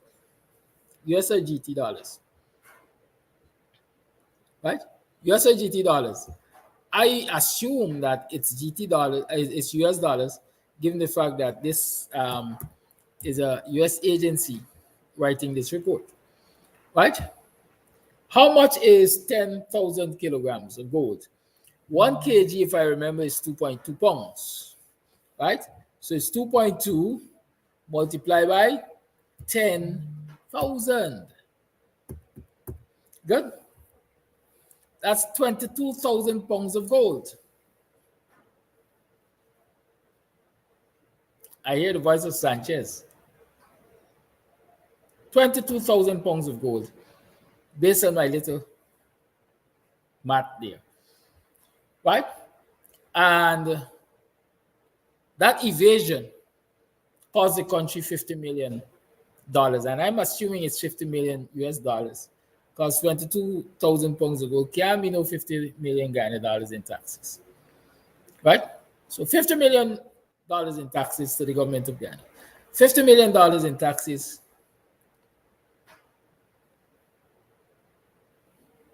The people of Guyana has been deprived of. Some will argue. Mohammed's enterprise has bribed the custom officials to falsify import and export documents. So here the US is saying, not only Mohammed's enterprise is evading taxes, they now have government officials and customs officials who have been bribed.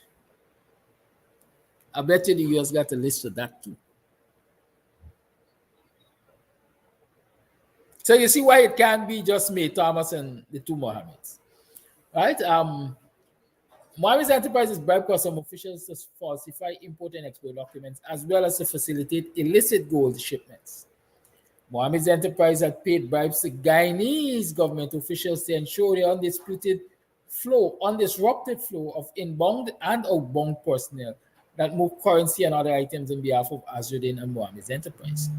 So the couriers, the mules, the US is alleging there is an arrangement, or there was an arrangement between Mohammed's enterprise and government representatives, government officials, for the mules to have safe passage, free passage in and out of the country with the commodity and the proceeds from those commodities.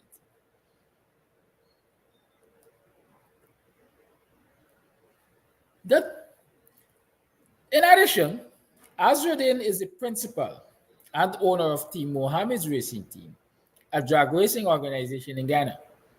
Harry's World is a Ghana-based subsidiary of Mohammed's enterprise. Good.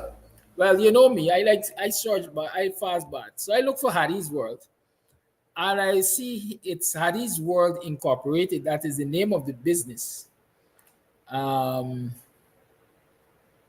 The key principal is Hannah Mohammed, Hane Mohammed, right? Hannah Mohammed. And based on what I see here, industry, it has lessors of real estate, and rental and leasing, shopping center, right, etc. Good. So this is what I found when I look for Harry's World. And this is a report from Dun and Bradstreet Business Directory. So I don't know if it's the same Harry's World, but perhaps it's the same Harry's World. As a matter of fact, it says 29 Lombard Street, Working Ross, Georgetown. Good? 29 Lombard Street, Working Ross, Georgetown. And so, look at this here. The contact information that I'm seeing in terms of telephone is 866-258-3217. 866 definitely is not a Ghana number. So the question is, where's Harry's World headquartered, perhaps? Good. Anyhow, let's continue. Mohammed's corruption enabled by Guyanese officials. Now, this is what the report is saying. To conceal their illegal activity and operate with impunity, Azruddin and Mohammed's enterprise have engaged in extensive bribery schemes involving government officials in Ghana.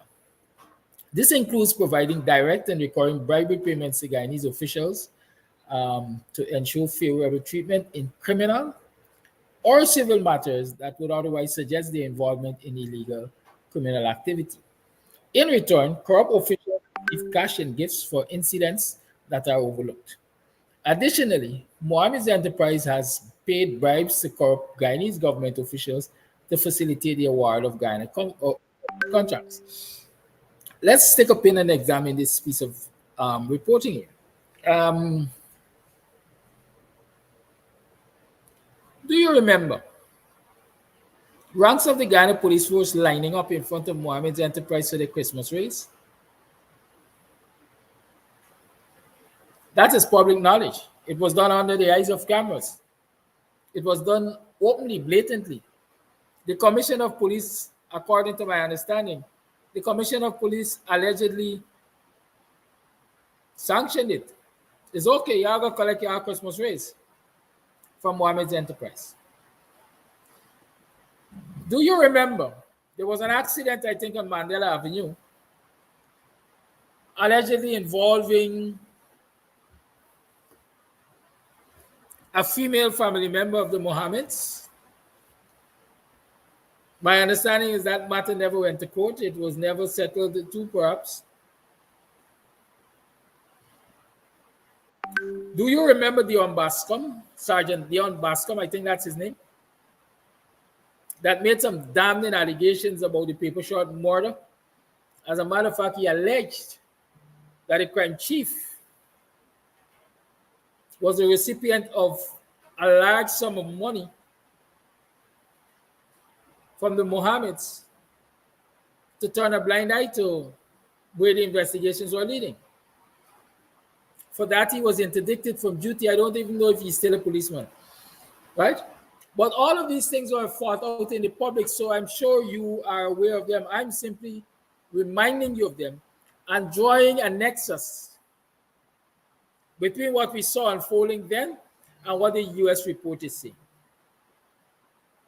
right? So the U.S. report is saying that Mohammed's corruption is enabled by Guyanese officials. And among the things they have done, right, is providing direct and recurring bribery payments. You know it's direct and recurring bribery payments? Recurring bribery payments is like you're on a pay list. You are on a retainer. Recurring payments to your lawyer means every month on a particular date, your lawyer has to be paid. You are retaining the man or woman. And so this report is alleging that the Guyanese officials who are on the Mohammed's payroll just to facilitate corruption. And so again, if you keep that in mind, you will understand that the list can't end at Shell, Azradin, and May Thomas. The list hasn't ended. Because the question in my mind, who are these officials who are on the payroll? I'm sure the US might know by now. May Thomas might have provided that information. Caesar might have provided that information. Or at least their electronic devices might have provided that information. Or maybe Bascom has given them adequate information for them to know what to look for, where the skeletons are buried, as we like to say. Good. On one such official here, one such official, May Thomas, was the permanent secretary to Guyana's Minister of Home Affairs. From October 2020 through August 2023, and is the current permanent secretary. And is the current permanent secretary of the Ministry of Labor.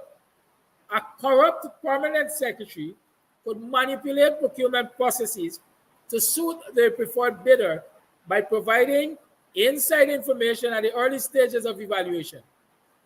Access to a permanent secretary of any ministry could afford contractors insight into upcoming projects and bid values. Permanent secretaries can act as the legal authority to sign contracts on behalf of their ministry. Do you remember the madman, the Bordness, alleging that the Mohammeds were the contractors for the fire service, fire station headquarters, I think, on Home Stretch Avenue? You know, you see that spanking box that has been built for the Guyana Fire Service on Home Stretch Avenue? Bordness alleges that the Mohammeds were the contractors. Fire service and procurement for fire service falls under the Ministry of Home Affairs.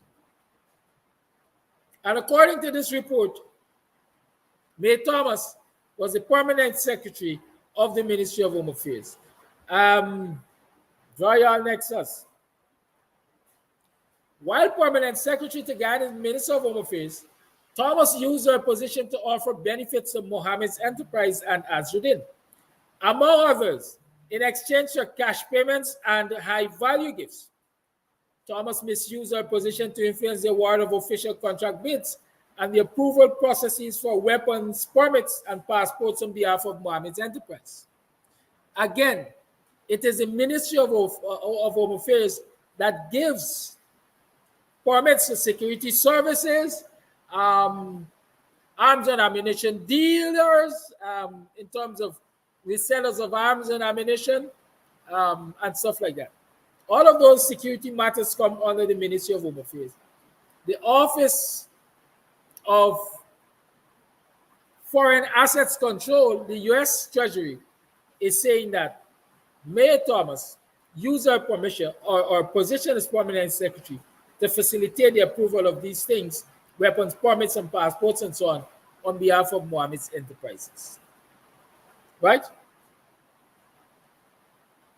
OFSC is designating Azruddin and Mohammed's enterprise for being persons who were materially assisted, sponsored, or provided financial, material, or technological support for, or goods or services to, or in support of corruption, including the misappropriation of state assets, the expropriation of private assets or personal gain, corruption related to government contracts, or the extraction of natural resources or bribery that is conducted by a foreign person. I want to read that again because I want it to sink in for you. OFSC is designating Azruddin and Mohammed's enterprise for being persons who have materially assisted, sponsored, or provided financial, material, or technological support for, or goods or services to, or in support of corruption, including misappropriation of state assets, expropriation of private assets for personal gain. When you expropriate, people think you take it away for private gain. Corruption related to government contracts or extraction of natural resources or bribery that is conducted by a foreign person. Now, when you materially assist, you sponsor, you provide financial, material, or technological support. In other words, you've aided. You've aided, aiding and abetting. That's what we can say. So the OFSC is saying they're designating Azruddin Mohammed and Mohammed's enterprise as aiders and abettors of all of these wrongdoings in this country. Old people say the upholder is worse than the thief. The upholder is worse than the thief. The US is saying, well, the upholder in this instance is just as bad as the thief, perhaps. Right? OFSC is designating Nazar for being a foreign person who is or has been a leader or official of Mohammed's enterprise. An entity whose property and interests in property are blocked pursuant to Executive Order 13818 as a result of activities related to Nazar's tenure. So the first aspect of this report addressed Azruddin. So you see all that they're accusing Azruddin of. Now they're focusing on what they're accusing Nazar of. They're saying these things which happened under Nazar Mohammed's tenure, because according to the report earlier, I would say operation of Mohammed's enterprise is now in control of Azruddin. Like they said, he naturally inherited Mohammed's enterprise. And so at this stage, I think they're saying, listen, Nazar is no longer the operational head of Mohammed's, but Azruddin is. So they laid out what they accused him of, and now they're dealing with Nazar. OFC is designating Nazar for being a foreign person who is or has been a leader or official of Mohammed's enterprise, an entity whose property and interests in property are blocked pursuant to Executive Order 13818 as a result of activities related to Nazar's tenure. I will explain later on. I'm going to read for you what is that executive order. Designating Team Mohammed's racing team for being owned or controlled by or for having acted or purported to act for or on behalf of, directly or indirectly, Azruddin. OFC is designating Hari's World for being owned or controlled by or for having acted or purported to act for or on behalf of, directly or indirectly, Mohammed's enterprise. OFC is designating Thomas for being a foreign person who is a current or former government official or a person acting for or on behalf of such an official who is responsible for or complicit in or has directly or indirectly engaged in corruption, including the misappropriation of state assets, the expropriation of private assets for personal gain, corruption related to government contracts, or the extraction of natural resources or bribery. Sanctions, implications. As a result of today's action, all property and interest in property of the designated persons described above that are in the United States or in the possession or control of U.S. persons are blocked and must be reported to OFAC. I know all of you were hearing about them being sanctioned, them being blacklisted, quote unquote, and so. But the question that's stood out all the time is, what impact will they have on the Mohammed's family? What impact will these sanctions have on May Thomas? Well, here you're hearing what the impact is. Any property that they have overseas, any asset that they have overseas, it means if you got a saving account overseas, it means if you got a business overseas, it means if you got a partnership in a business overseas, all of them have been blocked. And they must first be reported to the Office of Foreign Assets Control. Let's continue.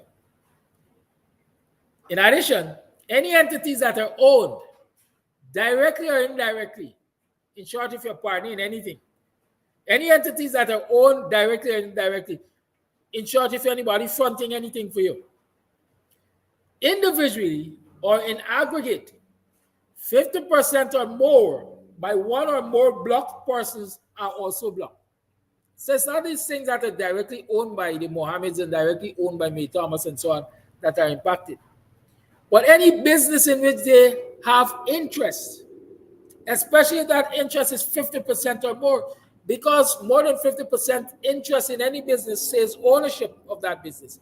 It might be a 51-49 arrangement. Whoever owns 51 has controlling rights. And that is what the order is saying. If they got more than 50% or 50% or more in any business, that too is blocked. Unless authorized by a general or specific license issued by OFAC or exempt, OFAC's regulations generally prohibit all transactions by U.S. persons or within or transiting the United States that involve any property or interest in property of designated or otherwise blocked persons. So in other words, you can't trade with them. Just as how the U.S. sanctioned Venezuela, you're not supposed to trade with Venezuela and so on and so forth. The same thing, you can't do nothing with them. What will happen to businesses that people can't do business with? They're going to crumble and fall.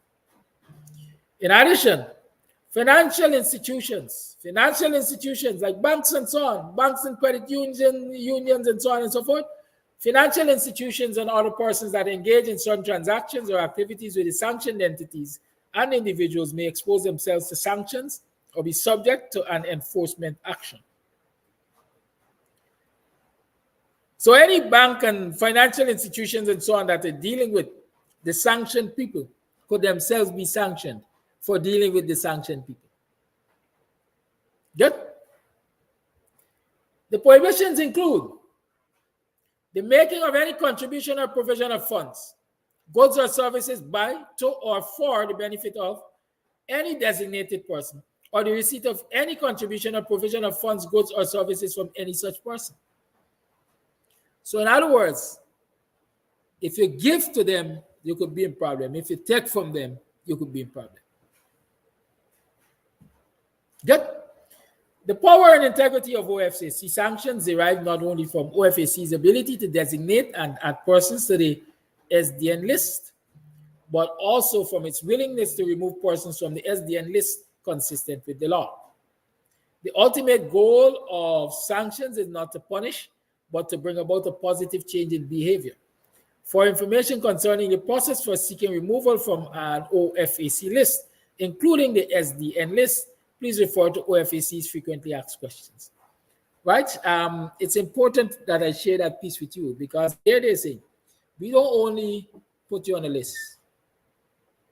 We are willing to take you off the list. But you have to prove to us that you're deserving of coming off of the list. And so it crossed my mind. Somebody sent me a post this morning with James Bond. Good morning, sir.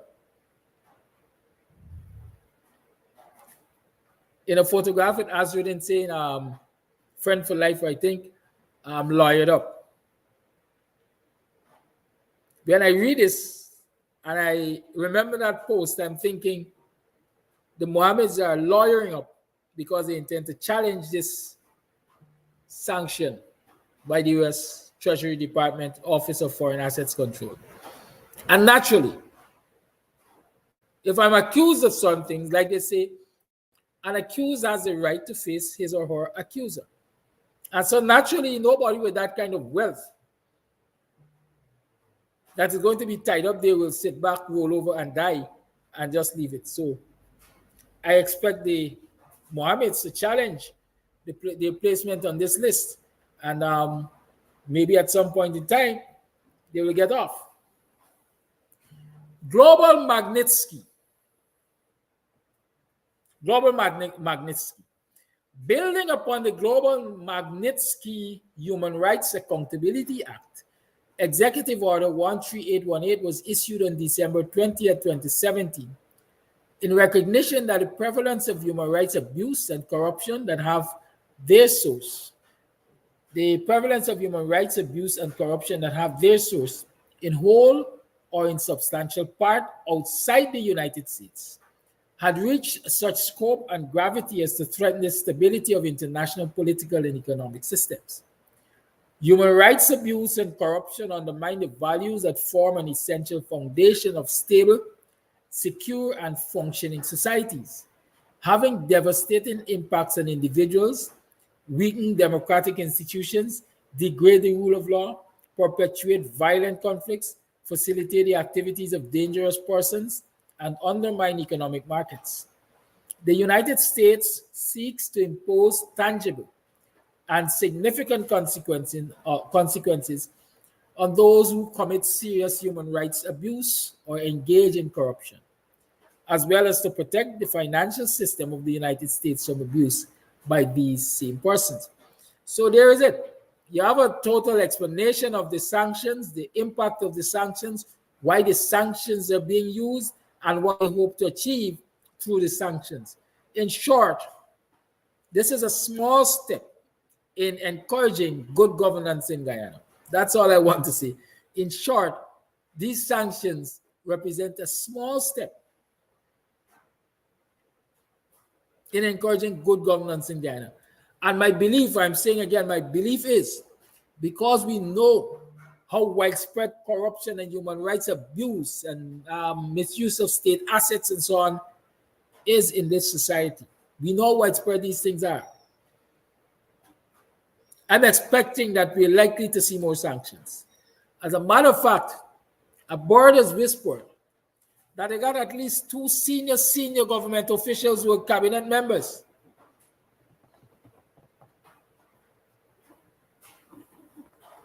who may very well find themselves on these lists.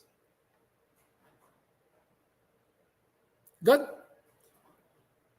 Corinne Ann Jordan, to say something, you need to call the line 6225933, the WhatsApp. The lines are open now. 6225933 is the number to call. Somebody said to me, the deck of dominoes, the fall has started. I hope that that fall is going to be swift. I hope that the US can quickly identify for Guyanese people who are the people for government, who are the people that we should keep far from our resources in this country. Call it live. Good morning. Who are the people that we should keep far from? You need to turn the device down in the background, please. Yeah, I'm lowering it. Please turn the device down in your background. Yeah, I'm lowering it. Sorry. You're aware. You are alive. You're alive. Go. You can speak. Okay. Good morning. As I said, my name is Karen Phillips Jordan. Many of you may know me or may not know, or have something negative, good or whatever. But the matter here is on ground is our country. Now, with all this that is going on and advertised, I want to point out 2 or 3 things. First, whenever government of America, federal government, still make a claim, it is not only factual, it's because they investigate everything to the letter. They're not saying it like laymen would say it, they see something, they observe our spirit or gut feeling. No, they're investigating and they use all the technological stuff to get to that point where they can do something. Now, if you notice on the document read, the various departments involved in that situation they mentioned concerning this particular family. And I wish they do for those who are in real estate too, because many people lost their property due to thieving by the government over the last 30 years. Right?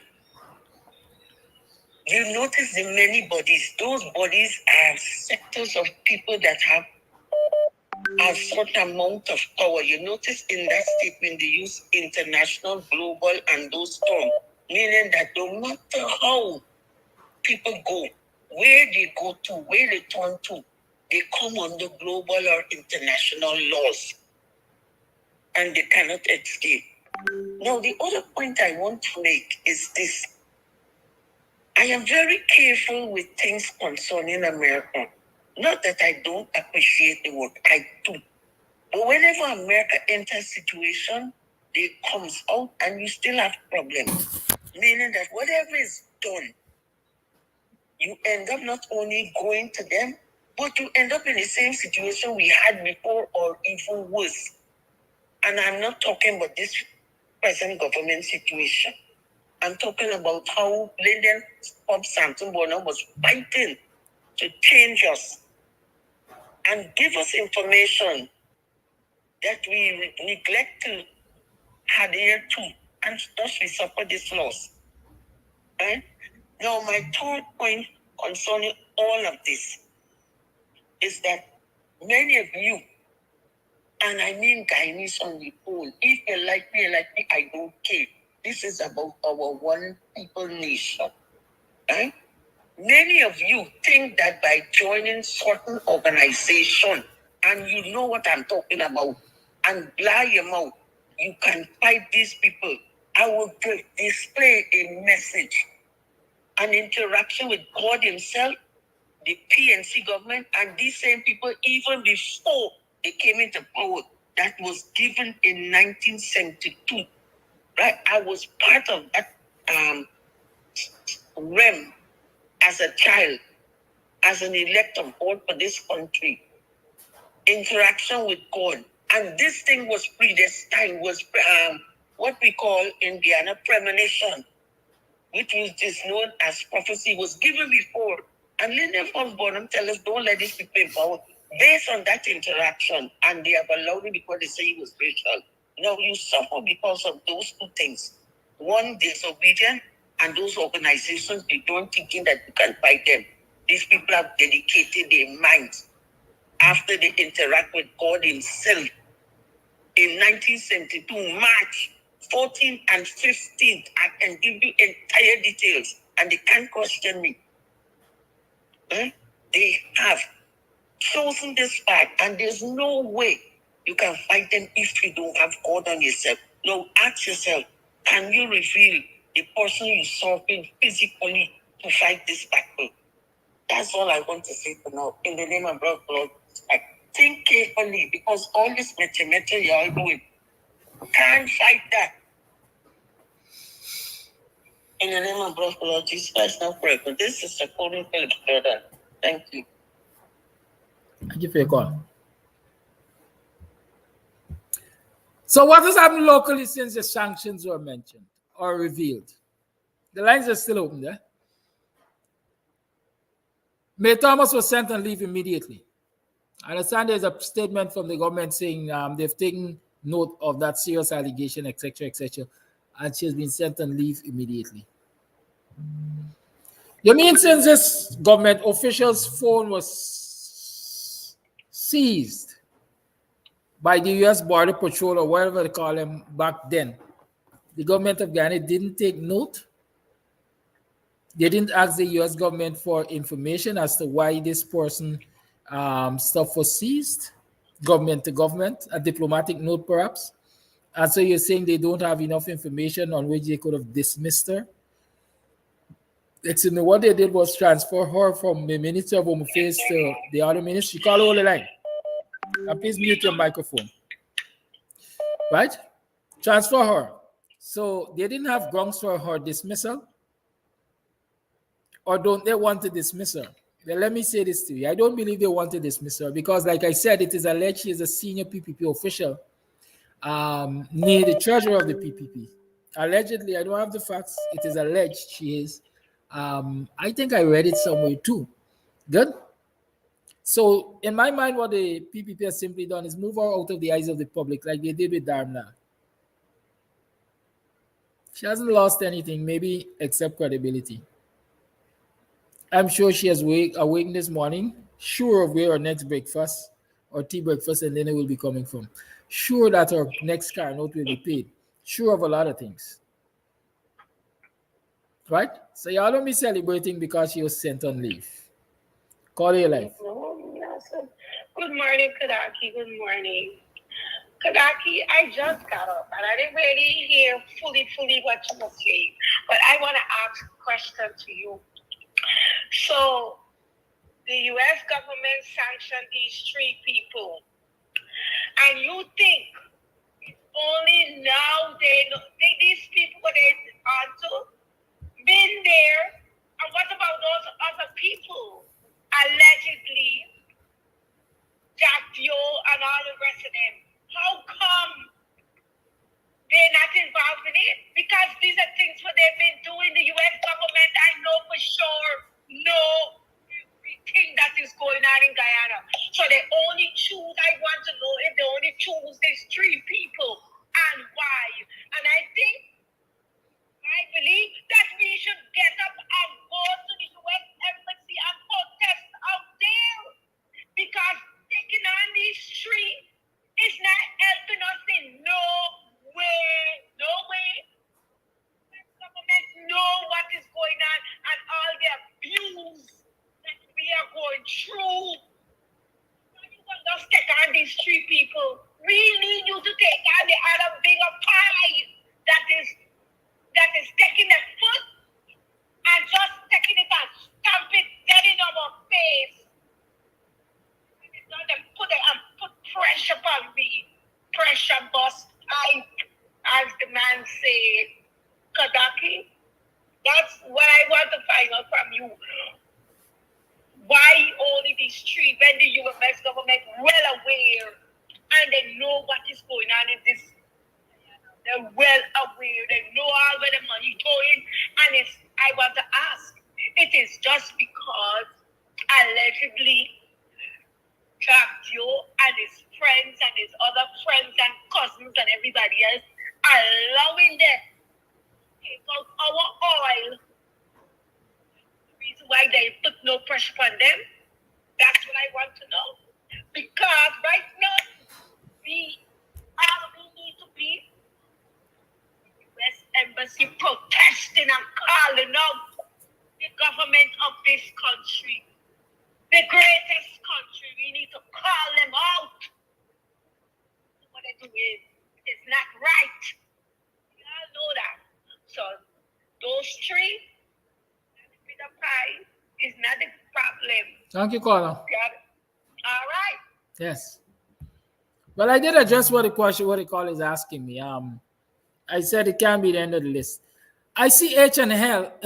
H&L is asking how do you send how do I send to you from Canada? Hit me up on WhatsApp 6225933 and we'll discuss that. 6225933, we will talk about that. I don't think PayPal would work from Canada, but I don't think Zelle and Cash App works from Canada. Somebody can inform me if they know. Does Zelle and Cash App work from Canada? I don't know. But you can hit me up on 6225933 and we can have that discussion after the program. Call your life. Good morning. Morning, Brother Kanaki. You're saying don't let me celebrate. And I tell you this. I am celebrating. I'm rejoicing too. What are you rejoicing at? Hello? Yeah, what are you rejoicing at? I'm rejoicing of what is taking place now with them. All right, let me tell you this. Because they shot. Sorry, go ahead. Huh? Go ahead. They shot themselves in the foot. It's payback for what they did to you. This is how I see it. Payback. Who laugh last, laugh the best. If it would make me feel better by saying that the US sanctioning Mohammed's and May Thomas is payback for what is done or being done to me, then that is some comfort. They say maybe comfort a fool. I don't know that for a fact. I'm not that important. Just now, let me finish. Caller, let me finish. There's the thing, we just gab sometimes. Let me gab this morning. Hear me. Sometimes the PPP is simply horse trading to save their necks, the bigger heads in the PPP. Because as I sat here, I remember, it is alleged, because I didn't have the information firsthand, it is alleged that the US wanted to, quote unquote, bag the Mohammed's when Granger was in government. And Granger said, allegedly, Granger said, I won't allow it. This is a major businessman in this country. It will have serious implications for us. That is an allegation. That is hearsay. Let me see. I see that as good thinking from his part, and I agree with that. I agree with that sentiment. You agree with that? Okay. I agree with let the chips fall where they may. Continue, caller. True that. That's true. But right now, I think about 70% of the cabinet, the regime cabinet, tune into you right now. They tune into you right now, Kadaki. You got them where you want. You are the most prolific talk show host in Guyana right now. They scare you more than any other talk show. Any other talk show. You got them where you want them. You see that report that you read out there just now? You see that information that you read out there just now? Man, look. A lot of them are young plinker right now. Because it getting back to the supporters. The soul and light can't come out towards you, come to them and say, I this, I know you're this, I know. You have to explain. You have to explain to them. He's on the back foot. The stink and dirty behavior catching up with them. They must go. That's all I have to say this morning. Thank you. Thank you, caller. I'll do a voice note now. There are voice notes, so let me do one now. Hi, good morning, Mr. Amsterdam and all your listeners. I just want to add to what other callers say. I think now is the time the opposition leader need to bring out the supporters in support of the teachers. This is the time he should step up because the teachers need the support. And he has his supporters, everybody that went to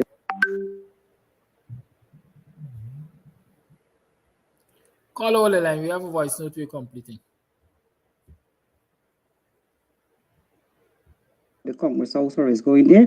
Bring them out and let me make this strike more powerful. And another thing with the Mohammed, I was wondering if this is the first time they've been America did not really sanction, had them on the blacklist, because I sure I could have read something, they had them on the blacklist for corruption before, but now they come stronger by sanctioning them. And well, we just got to watch and see because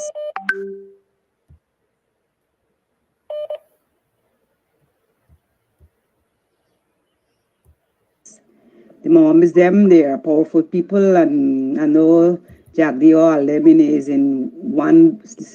sitting around one table. So we're gonna see how it go.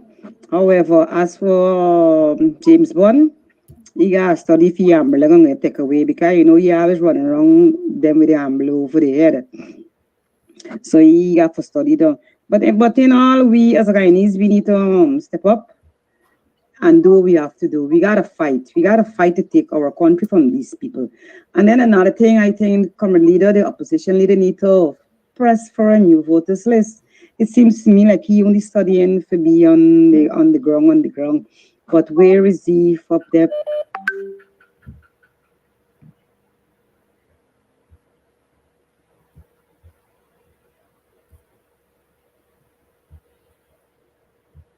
demonstrating at GCOM for a new voters list. Without a new voters list, it doesn't make no sense going into the election with that list, that bloated list. We cannot make it. So I think you need to press for a new voters list, and we as the people got to call upon it and support, as you would rightfully said, if we are overseas, encourage our families, our friends, our neighbors to go out. Because if we have one family, one person from a family go out to these demonstrations, it means a lot. Because there's a lot of people that's behind your program. And if one should go out, it's going to mean a lot. So, my dear comrades, we got to fight. The battle is not easy, but if we should fight, beyond the dark clouds, there is brightness. So just press on. Thank you for that voice note. And let me remind you at this time that we're still waiting to get to 50 persons who have contributed to this program who have never contributed before. Let me explain. Let me give a quick rationale behind that thing. When you look at the contributors to Counts TV for upkeep and maintenance of the programming and so on, you see a small group of people. When I say small, a small group of people, less than 20 persons. Right? Who would consistently drop a thing, right? So that we can continue doing what we're doing. But would you say that the load is made lighter if more people contribute to dropping a thing? So can we move that small group of about 20 persons further along? Even if you don't drop a thing every month, can you get into the act of dropping a thing into the Cash App or into the PayPal or into the Zelle? Right now, we're focusing on the Zelle and the Cash App. The Zelle is on there, and the Cash App is scrolling across the screen. It's around. Drop something. I'm watching it real time, so I will know if anybody dropping something. If you want me to call your name, I'm going to call your name. I ain't going to call your last name. I'll call your first name at least, so you know that we acknowledge your thing. Call your life. Morning, Kadachi. A lot of people don't get anxious and too emotional. You explain long. Remember Noriega, remember Escobar and all. They played the long game, and as the first caller said, these people, when they put on you, they making sure all the I's are dotted, everything are on the line, etc. Number two, there is a Zimbabwean, Bitonda Martinieri, and he was one who was fighting against the sanctions of officials, government officials in Zimbabwe. And this thing goes deep, very deep when I listen to him. I listen to him a lot, right? And when you call sanctions on individuals, y'all might be surprised to see those Ferraris and all those fancy cars not driving on the road again. As little as, we Chinese like go around the back door and get somebody to buy something for me. As little as buying a part for one of those cars, whoever go to buy it, especially those high-end cars, because you have to provide for numbers when you're buying parts over here or anywhere. Like when you provide that, and that's a link, they're going to show where it's linked to. This, like the DNA of the car and the helicopters and everything. That person is going to be in trouble. And if even a company from Italy, as far as Italy, provide that service, that company could be in trouble. So there's big fancy cars, etc. What's not? You might not see them on the road again. The helicopter might not go up in the air again. Because when trouble starts, you can't get parts for them because all you will get parts. Who's going to buy it? You give John on the street to go and buy it. Next thing, John on the street, get dragged into the dragnet. So this thing goes far, far, far. It could be really crippling for them. That's all I have to say. Thank you. I really I wanted to explain to somebody who was saying the caller that said that maybe they're not, the US is not by you say tackling the Jagdios and Alis and so on and the bigwigs in the government and so on because they're facilitating the removal of the oil by Exxon. Exxon getting to do what you want with me and so on. But I wanted to say Noriega was of the same opinion that he was untouchable. He was a US golden boy, right? He was playing on the US side, and so he could have done what he liked, not knowing that they were compiling all the evidence on him all the time too. And so what they did eventually do with him, right? as Dr. Hines would normally say, you're saying are permanent friends, they got interests. And for as much as the PPP is misbehaving, treating African Guyanese in particular the way they're treating them, and citizens in general the way they're treating them, especially our educators, don't believe that the world is looking at this education fallout lightly. The possibility is that the U.S. interest is going to be affected because, like we said, pressure bust pipe. We are teetering. I think the society is teetering. It's on the brink of something bad happening. And that will not serve the U.S. interest or anybody's interest, quite frankly, except maybe the PPP. Good? But Uncle Sam is watching, but don't let us get comfortable and say, okay, Uncle Sam is watching and that's good enough. We have to play a part. We have to play a part. Sanctions ain't going to affect the voters list and cleaning the voters list unless the U.S. were to come out with a sanction and say, all those at GCOM, unless y'all facilitate the cleaning of the voters list, we going to sanction y'all. Ain't going to happen. Guyanese citizens have to be very, very proactive to get that list changed. Good. Let me say, I saw, thank you, Darcy. Darcy is the first person who's contributed to the Cash App this morning. Thank you, Darcy, for your contribution. And I think it's Alfred that has contributed on the Zelle this morning. Yes, Alfred. So thank you, Darcy, and thank you, Alfred. Those are the two contributors to this morning that I've seen.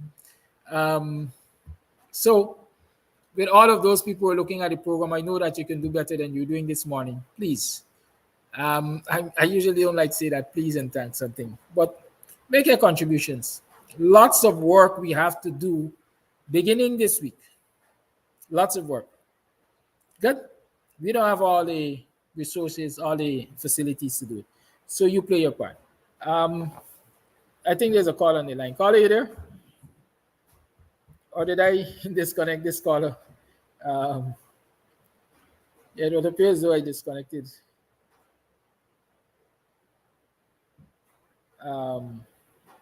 the call unconsciously. Here's a voice note. Good morning, Mr. Amsterdam. Good morning, viewers. The U.S. going to do the investigation. It's not a trade them alone going to get sanctions. A lot of people in the government is going to get sanctions. A lot of them will be prosecuted and sent straight to jail. Guyana need to get rid of these people. Guyanese, y'all need to come out and ask for change, a new voters list.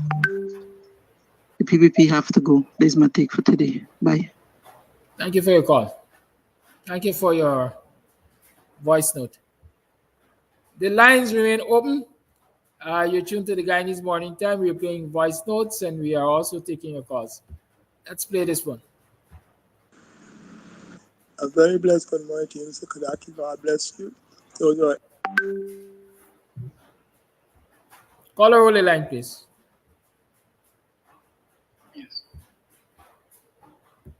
in and out of the diaspora. God bless you. Guyanese, this is time we gotta say hallelujah. Thank you, God, because we are knowing and we are seeing some signs and some indication. I am not saying, or we are not saying anybody is guilty or not guilty, but all I'm saying that God worked in mysterious way. The VP, the AG, and all of them, including the complete PPP government. All I'm saying to y'all is take warning. Take warning. Take warning. Life is a journey and everything takes time. You reach good people and bad people on the journey of life. The choice of decision you make today could be a consequence tomorrow.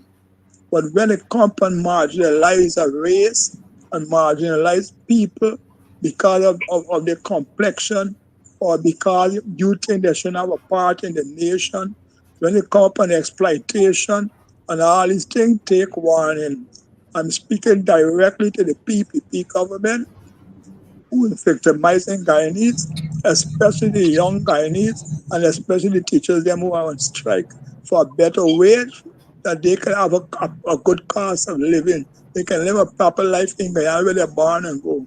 I wish that the teacher never think about going out of Guyana, and Guyanese, especially African, don't think about going out of this country because it's what they want y'all to do. Stay right in your country, toe the line, and everything will take time. Stand up, resist the wrong, and do the right. Mr. Kadaki, God bless you. Guyanese, God bless you. And Borness, you are not exempt, my brother. As the broom begin to sweep, all the little dust is gathered up in the end. All is gathered up in the end to make a room clean or to make somewhere clean. So don't rejoice because you're not far apart, Borness. You are not far apart. And I hope that the PPP government take warning. Everything takes time. There are times when God works, good times, and everything takes time. The right time is the time of God. Guyanese, once again, hallelujah, hallelujah, hallelujah. God is working and He's working mysteriously. I am not saying America or nobody is God because they can never be God. Because they might be guilty more than many other countries. But I'm saying, but spiritually, so Guyana, God bless this country. We are going to get there by the grace of God if we stop in the righteousness of God. Have a blessed day, Guyanese. Thank you. Let me acknowledge the contribution of Conrad Carlton and Gail. Those are the three other contributions I received by Cash App. Call it live. Yes, good morning, Mr. Amsterdam, and good morning, everyone in the Guyanese diaspora. Good morning to all Guyanese. Guilty as charged by public opinion. That's the verdict. According to public opinion, they're all guilty as charged, and we've been saying that for the last 4 years. These people are guilty as charged, according to public opinion. Now, according to United States State Department Press Secretary Miller, the American government has done an investigation. It's an investigation. They have amassed criminal evidence against the Mohammeds and the PPP officially. Let's stop downplaying and with these allegations. These are not allegations. Sanctions are a verdict. A sanction is a verdict. And the American government has said, based upon their verdict, that they're going to levy sanctions. That's already happening. We need to get on Google and Google who the Treasury Secretary is. The Treasury have an arm to arrest. And they do some of the most in-depth investigation. When the Treasury Department get on you, you're really being sorted out. So let's stop downplaying this. A sister called in earlier and she said, we need to get to the embassy. We need to get to the State Department, for those of us in the United States, and ask for these sanctions to be amended and upgraded, not downplayed. So whatever we do, I will tell my people to endeavor to have these sanctions, upgraded to reflect the accuracy and the severity of what's been transpiring, what we've been complaining about for the longest. The Americans have signaled us. We recognize that we were signaled. In the pursuit of justice and transparency and accountability, the American government has showed us, hey, we're paying attention. Here is the first ace of spades on accountability. Sit up straight and pay attention. Hey, transparency, we recognize it. Here's a card, an S of diamonds. Put it in your deck. The people are signaling to you in the opposition leadership. So I heard some callers call in and said, what's the opposition leader going to do? We wait to see what the opposition leadership going to do. Because this is right up your alley. Aman, the State Department just pulled the opposition up on Kabal. So we want to see what they're going to do with this bumper bar. If we're going to try to sweep it under the rug, or if people are going to get busy and try and begin to take our cause. Those 9 points that we've been talking about need to be taken and said we need to enhance these sanctions.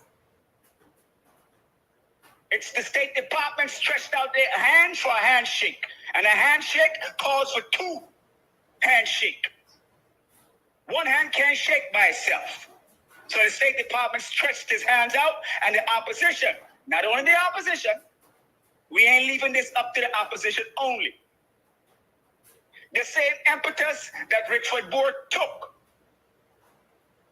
to the Washington, D.C. conference is the same emphasis. The same emphasis should be taken to the State Department to have these things upgraded. Now, I also want to talk about a conspiracy to facilitate the criminal enterprise.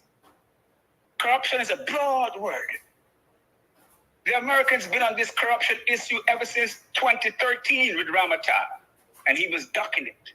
When Granger came in, I think he passed, President Granger came in, I think he passed the corruption bill. We recall that?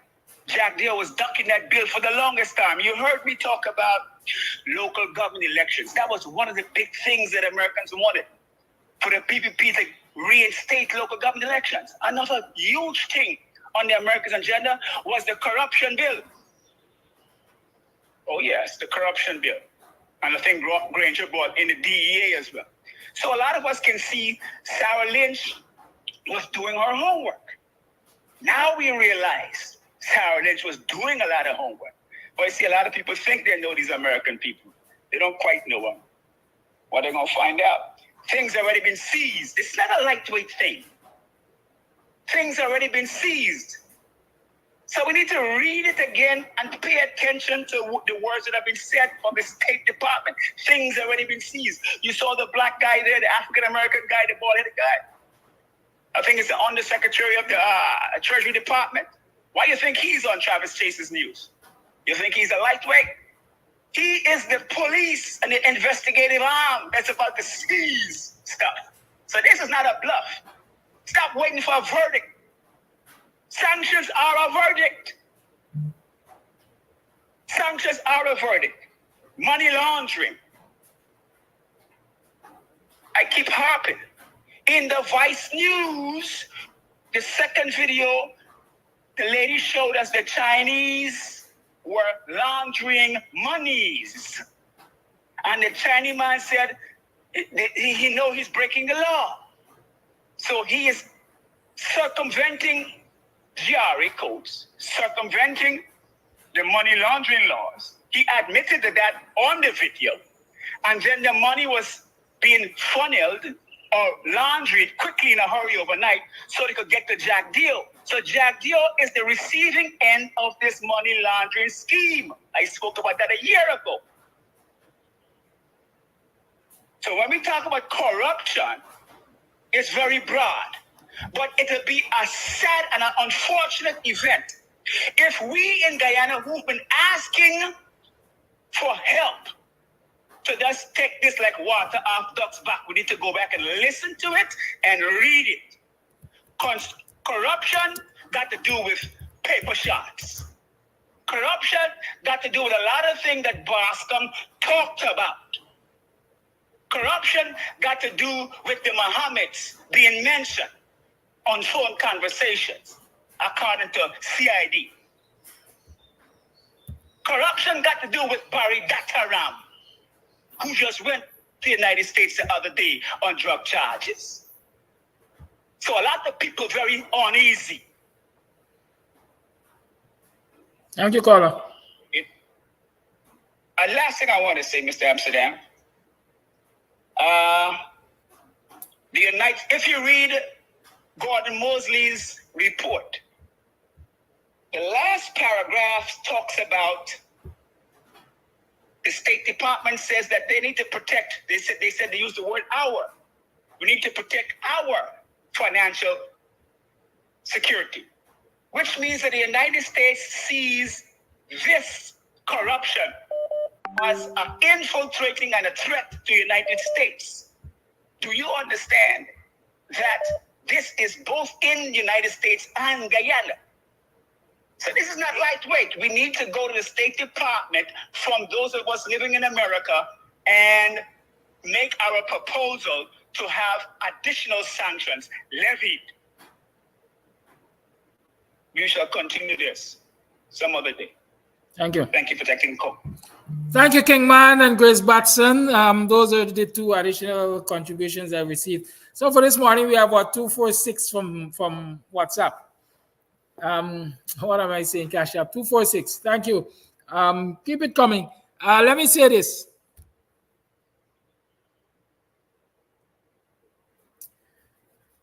Let me play a voice note. Oh, here's a call. All right. Call A live.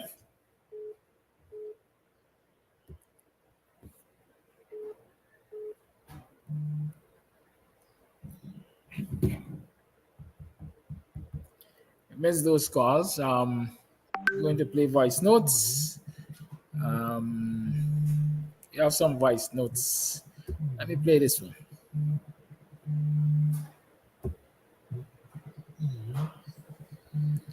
Some of your voice notes are not loading freely, so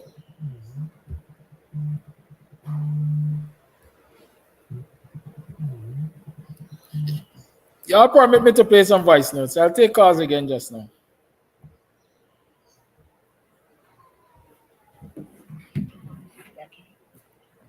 It's a pleasant day. The GTU and the government negotiation is at a standstill today. I think it will be very difficult for them to go forward in the future. They should have gotten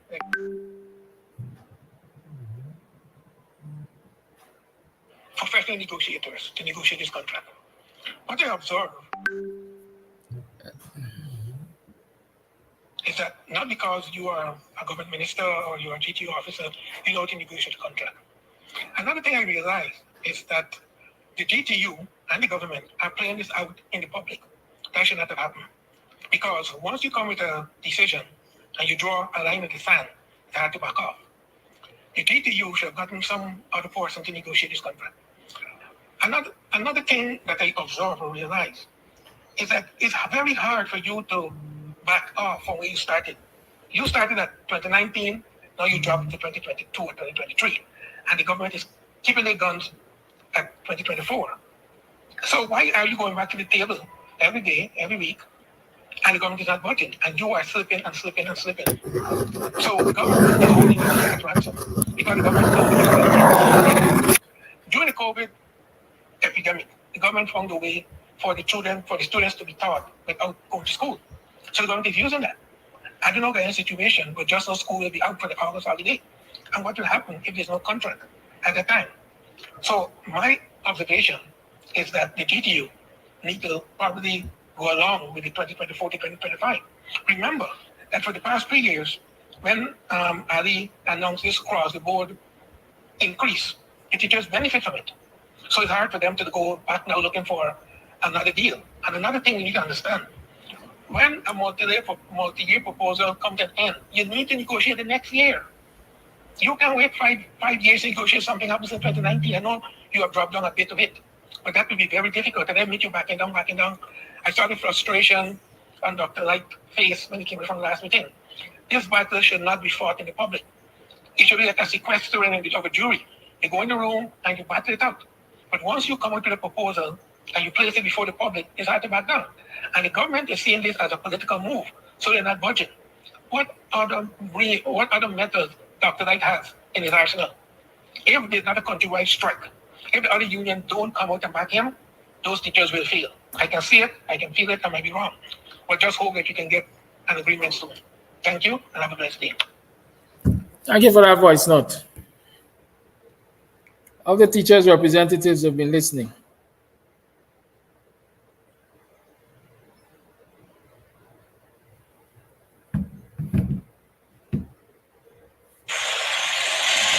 Anytime to that morning. The only reason why the US Department didn't come and start carrying out of them one by one of this country is because we don't have the lab to expedite. Right? But these things, these things have been going on a long time ago. And trust me, if you get a decent investigation that go on, you will see what part of it leads to. It's from the top of the PPP come right down at the bottom. It's every single one of them you will see an investigation like they will lead to corruption. Because that is how they say they are very corrupt set of people. Well, you see all the people who want to remove some army to do good work or whatever, they don't have a problem with wherever charity work you do. But what I'm going to say is this, right? When you do wrong, you do wrong. When you do good, you do good. If this country had proper system, Mr. Mohammed and them would not have been allowed to do the things them they were allowed to do. But because it is the problem, because we don't have proper accountability and we don't have, and the people who in government don't mean to carry out any investigation against anybody inside of this country. That is why we inside of this mess. Right? So let all of them deal with the problem. And for the permanent secretary, you see what people always say, moon just run till they catch them. You see story.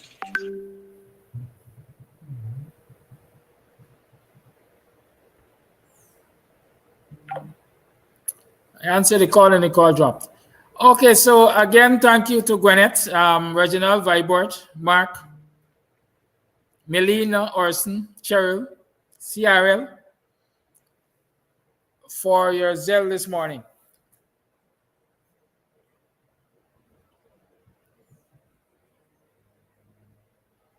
Call your life. Morning, sir. Good morning, sir. Yeah, anyway, like I was saying, that I guilty about you making a contribution, but I hear you yesterday, because I hear them all the time come, I can be there, and I just make it known straight. I don't know why some people are sweating this country, but for me, I know, and I got people that come verify it. I always say that the first people wanted the PDP to win the elections was the police. So for me, I could reason upon the legitimate man terms. But the statement that the U.S. government released yesterday is only one thing is telling us sleeping nation in this nation that in a coma. Enough is enough, and it's time for the people them to take a stand again, not by violence and looting and etc. Just the people in the streets that say that we need a government that the people could live. You know, how a few of them behave, we get a little tip of the iceberg. If we legally teachers them get 100% increase across the board, so we can soon see the other set of people that get their money. If they don't, I go on this nation for no, if they don't choose to take a stand, they ain't gonna go nowhere. And yesterday morning, I really like how you started the program. I don't know if it was a replay or not, but I can say it and I can say it again. We problem like among myself on these ideas. I love how you deal with it in terms of roughing them up, let them know. This thing is not a mouse thing. Oh, sue the people that sued it. It come with a class, and you gotta come in with numbers, as you rightfully point out, and help in finance in terms of making a contribution. But prior to throwing back on feeling nice and think when they can get here, everything will get no change like that. The people gotta say enough is enough and take a stand. And this is another different thing. First one is the teachers in the streets. They fail to come and join the struggle. This big one now will get with the US telling them what's going on and with the permanent secretary, because they've been highlighted this nation been highlighted all along the way. Look, they had a reason why the US pulled the phone and then gave it back. Now the US show you why they pull the phone and then give it back. The government today, they're treating it like it's a joke thing, but they was well aware of it that, look, we're coming down. They had some farmers that were coming down.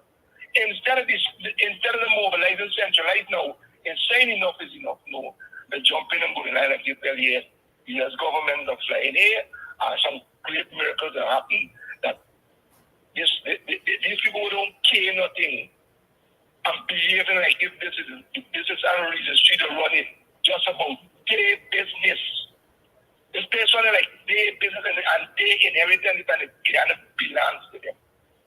The other set of the people which predominantly is we people, the board say enough is enough.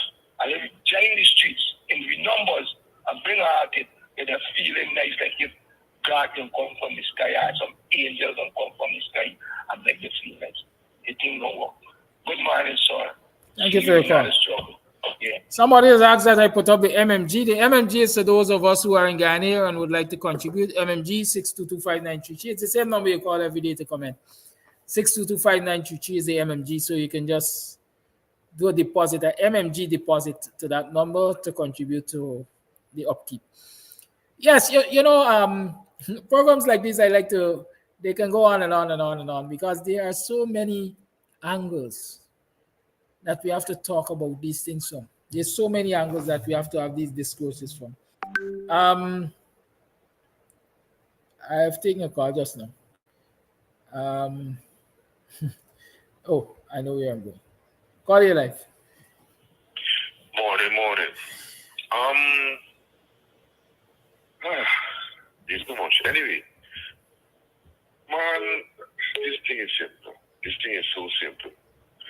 Please let us give the teachers a helping hand. The teachers need a hand. Parents, this is our children. We need to come out. We cannot depend on the government. We cannot depend on the government. This is what the government is doing us. The parents need to come out and help the teachers. They need a helping hand. The American government give us a helping hand. As the previous caller said, the American government bought us a bumper bar. Please let's run with a bumper bar. Please let's back the bumper bar out. We can't expect the opposition leaders to come out. I know we're looking for a leader, and I think this is what obstructing everything. We're looking for a leader to come out on the road. But the opposition leader can't come up on the road because the government is going to jail him. He's going to find something on the car. Somebody will look for bundle coats. Somebody will look for break somebody glass, somebody car window, and the opposition leader will get blamed for it. So we can't look on the opposition leader to come out and say, let's leave. Somebody got to be the fall guy other than the opposition leader. Somebody got to be the fall. Somebody got to mobilize the people. Indirectly, maybe through the opposition leader, but I think that is how it has to be. Understand me? The teachers need a helping hand. One more thing. This voters list, the opposition need to, well, again, it can't be the opposition, but all of these issues, the voters list, the people need to come out, run with these issues, but the people need to come out because it's America coming out and moving a bumper bar. What you in contributing to that too? And this is your interest too. Guyanese people, Indian and black, yeah, Guyanese at the end of the day, please come out. We got to come out. Linden, East Coast, Estribo, wherever, Barchico, wherever, we need to come out. We got to come out. It's the only way. We coming out for modern things. We come out for show that we are disappointed in this government. We need to come out, people. Have a nice day. Thank you, Gordon. Okay, I have a number of voice notes to play. Please allow me to play them. Yes, Mr. Kadoki, good morning. They're talking about sanction, Mohammed. What happened to BRE? All of them dealing with drugs, not Mohammed alone. I'm gold smuggling, but they're undercover.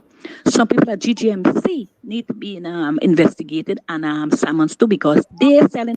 Let me make a disclaimer here because I ain't want to get no problem with this cybercrime people. I don't know that what she said, the BREs are into drugs. I don't know who the drug dealers are in this country. I do not endorse the caller's statement. I have an interest in the other issues she is about to raise because I want to talk about gold mining and so on. So I will continue to play the voice note.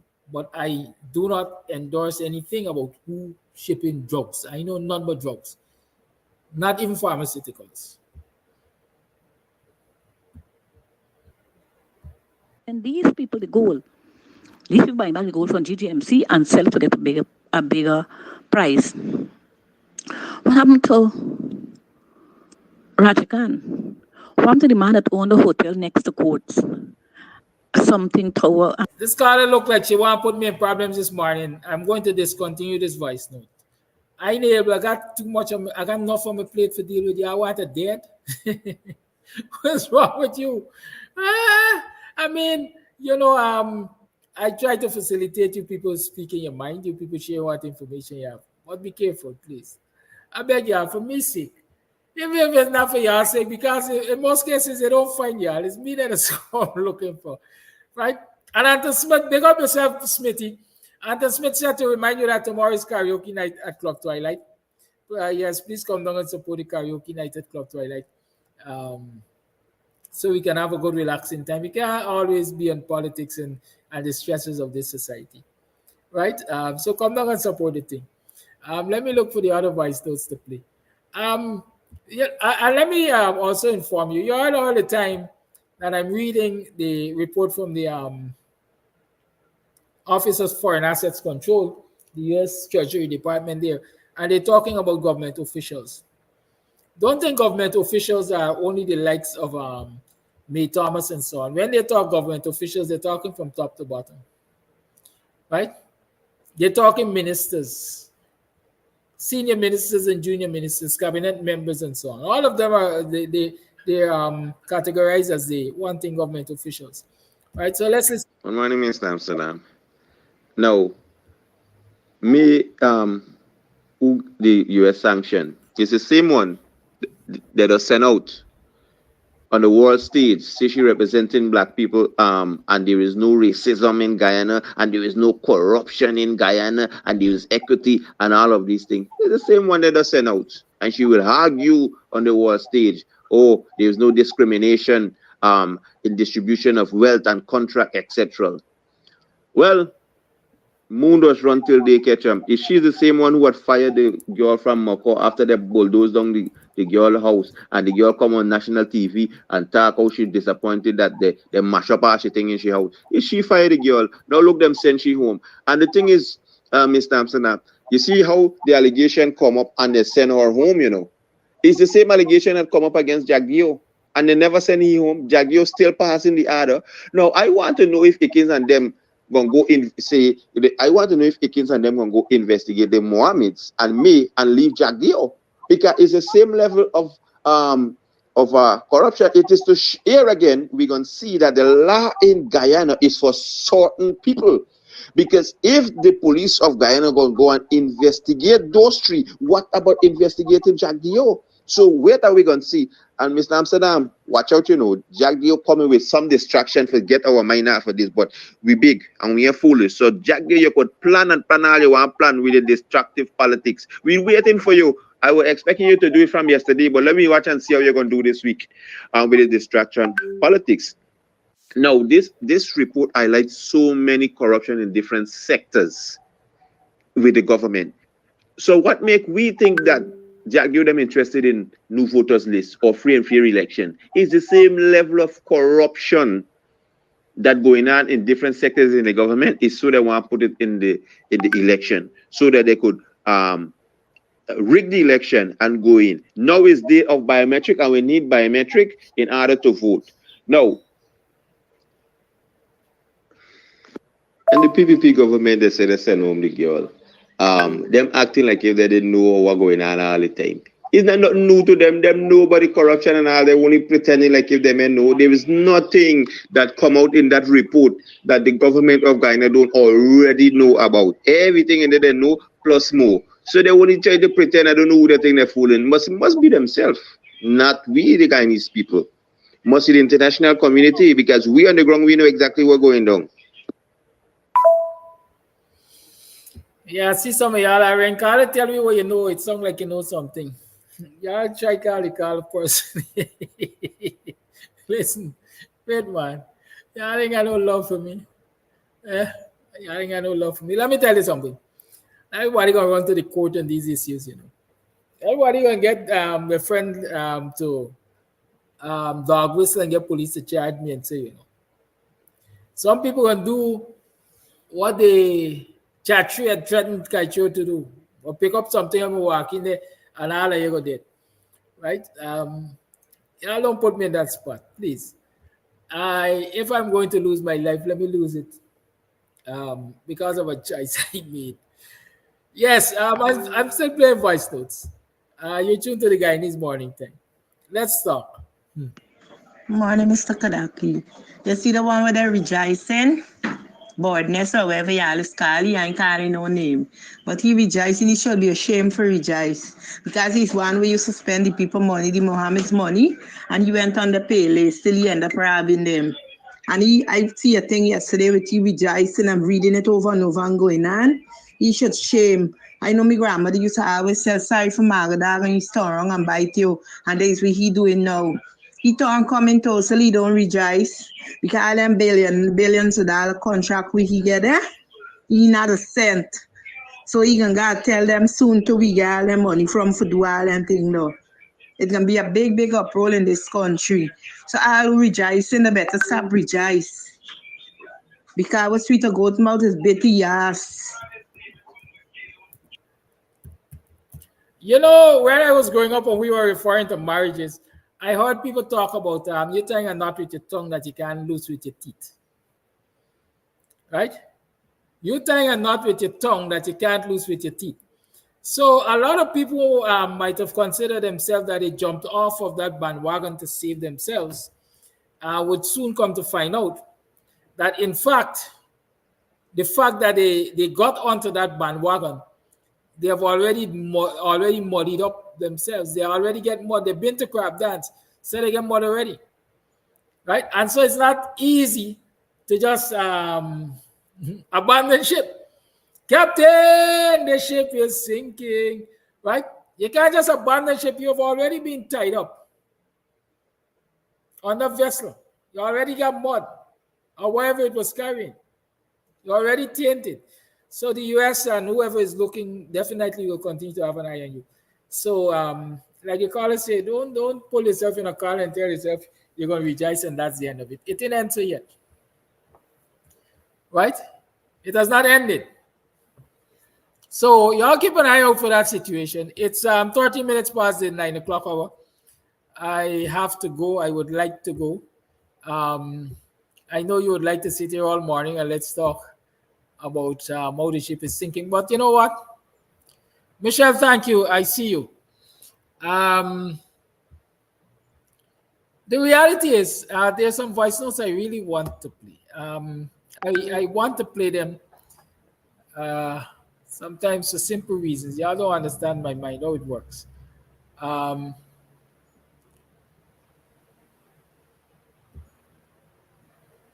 Let's see this one. Jackie, happy hour tomorrow. Come to Club Twilight. Buxton sideline. Happy hour. So we're taking a shout out here for Club Twilight. I'm happy that you people can come to Club Twilight and have a fun time. I haven't had a patron who came to Club Twilight and didn't take the time to say, Mr. Amsterdam, this place is really, really nice. I enjoyed my stay here. I really appreciate the environment. It's cozy. Some describe it as cozy. Some describe it as a good hideout. All kinds of descriptions, yeah. But I was saying there's some voice notes I really want to play. Because first and foremost, I think some of them are first-timers. And I really like to encourage, as we say in theater, new talent. Right? New talent. I want to, the first-timers must not feel that, we don't value their input. And so we didn't play their voice notes. And so I will endeavor to extend the program a little longer so that we can play some of those voice notes. Let me hear this one. Good morning, Kadakian viewers. Guyanese, Guyana, wake up. This is a serious time we live in Guyana. From the time the government of the day refused to pay teachers and cause our children, the future generation, to stay home and push back examination. The parents supposed to flood or go out on the streets in front of the President Office and Ministry of Education to know and to let their voice heard that we will not stand for this. I never heard of this, whereby because you don't want to pay teachers, you don't care what happened to the children, you're talking about paying 700,000. What kind of a government is these people? They are wicked, selfish, and disrespectful to the whole of Guyana, no matter what race you're in. Some will get off and some will not. It's time to put an end to this foolish and nonsense that is going on in Guyana. Look what's happening now. That we here they don't listen to. Not nobody saying Guyana. But the longest rope get an end. Stand up, people. Stand up and let your voices heard. The children going to private school, they don't care. They just don't care. And they want to continue. But I want them to know that all good things has come to an end. And it's short time left. Thank you for that. Somebody's asking if there's any Father's Day special at Club Twilight. Let me tell you the truth. I was planning a grand thing just as we were planning, just as we did for Mother's Day. We had a bunch and we had a lunch basket and so on. We were planning that for Father's Day. But then you know what happened, right? I spent a couple of days in the lockups and so on. And all the arrangements that I needed to make, I couldn't get them done on time thereafter. But Father's Day, Club Twilight is going to be open. I know for a fact we're going to be having the World Cup cricket on big screen. We're going to have some specials at the bar, and we're gonna get a little to do. We're going to get meats, fish, chicken, some wild meat and thing. You know, fathers like to hang like that, so we're going to have a daddy's day out. Let's call it that. So, yeah, fathers can come in and have a good hang at Club Twilight on Father's Day. Those of you who would like us to do baskets for your fathers and so on, you still have a couple of days you can order. If you were to hit me up and say, well, I want, a basket for that, we will work on making that happen for you. Good? That's the fact of the matter there. Yeah, let me see. There's another voice note for us to play. Let me play it. Yeah, good morning to you and listening public. You know, primary school has no school again today. I am so happy Jack is moving towards a cash grant to pay rent, that they can send the children to private school. Because when the Indo-Guyanese believe that they don't want to protest because their government, all of them will be victimized together, all of them. And so I thank you for playing my voice now. Thank you much. So the call is saying Lenora Primary yesterday, all the teachers at Lenora Primary joined the industrial action. It did not work. And so the children had no school whatsoever. And you know where Lenora is, right? Usually, predominantly Indo-Guyanese, Indo PPP support area, let me call it as it is. And so most of the teachers, all of the teachers perhaps, stayed away from work yesterday to say, well, we are with the GTU. Y'all need to sort this situation out. And today is the same thing. Good. So while some people are believing that the teachers are weakened, the teachers are showing strength because more and more people are joining with them. And I pray the day when I will see parents come out in their numbers and join the teachers. Good. The call is right. Sometimes when you have to stand your ground. I haven't followed the negotiating per se with the Guyanese Teachers Union, but you can't be flip-flopping. Anytime people catch you flip-flopping, you're there bad. I was trained by Atlantic Telenetwork in telemarketing. And one of the rules we had was don't speak first. Don't speak first. The first person to speak loses. And you all could test it. The first person to speak loses. So we would have done this. You make the call. And you rattle off what you want to rattle off to the person who answer. Get their names, tell them what you're selling and so on, so on, so forth.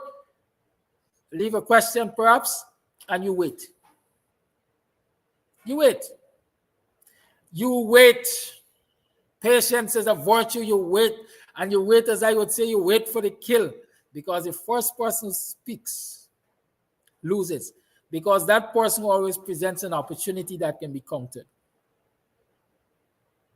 So GTU comes to the table and say, we are here to negotiate from 2019 to 2024. That is what we are here to do, and we shut them out.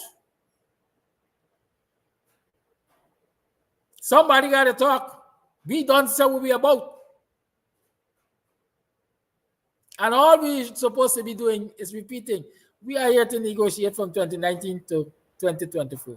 I ain't flip-flopping, I ain't dilly-dallying. Right? But like the caller said, sometimes you need professional negotiators, even not in the forefront, in the background.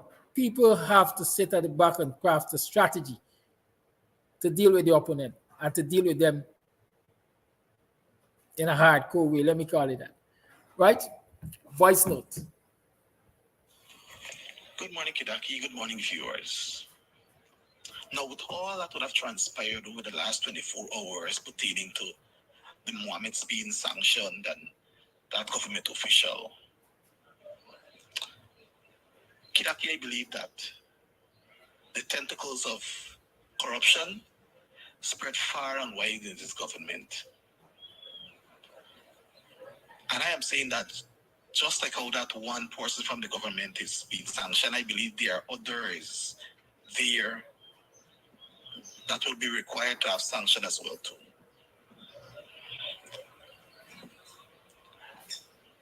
You see, the thing is about this, all of what is happening is that I am saying that nothing goes unpaid.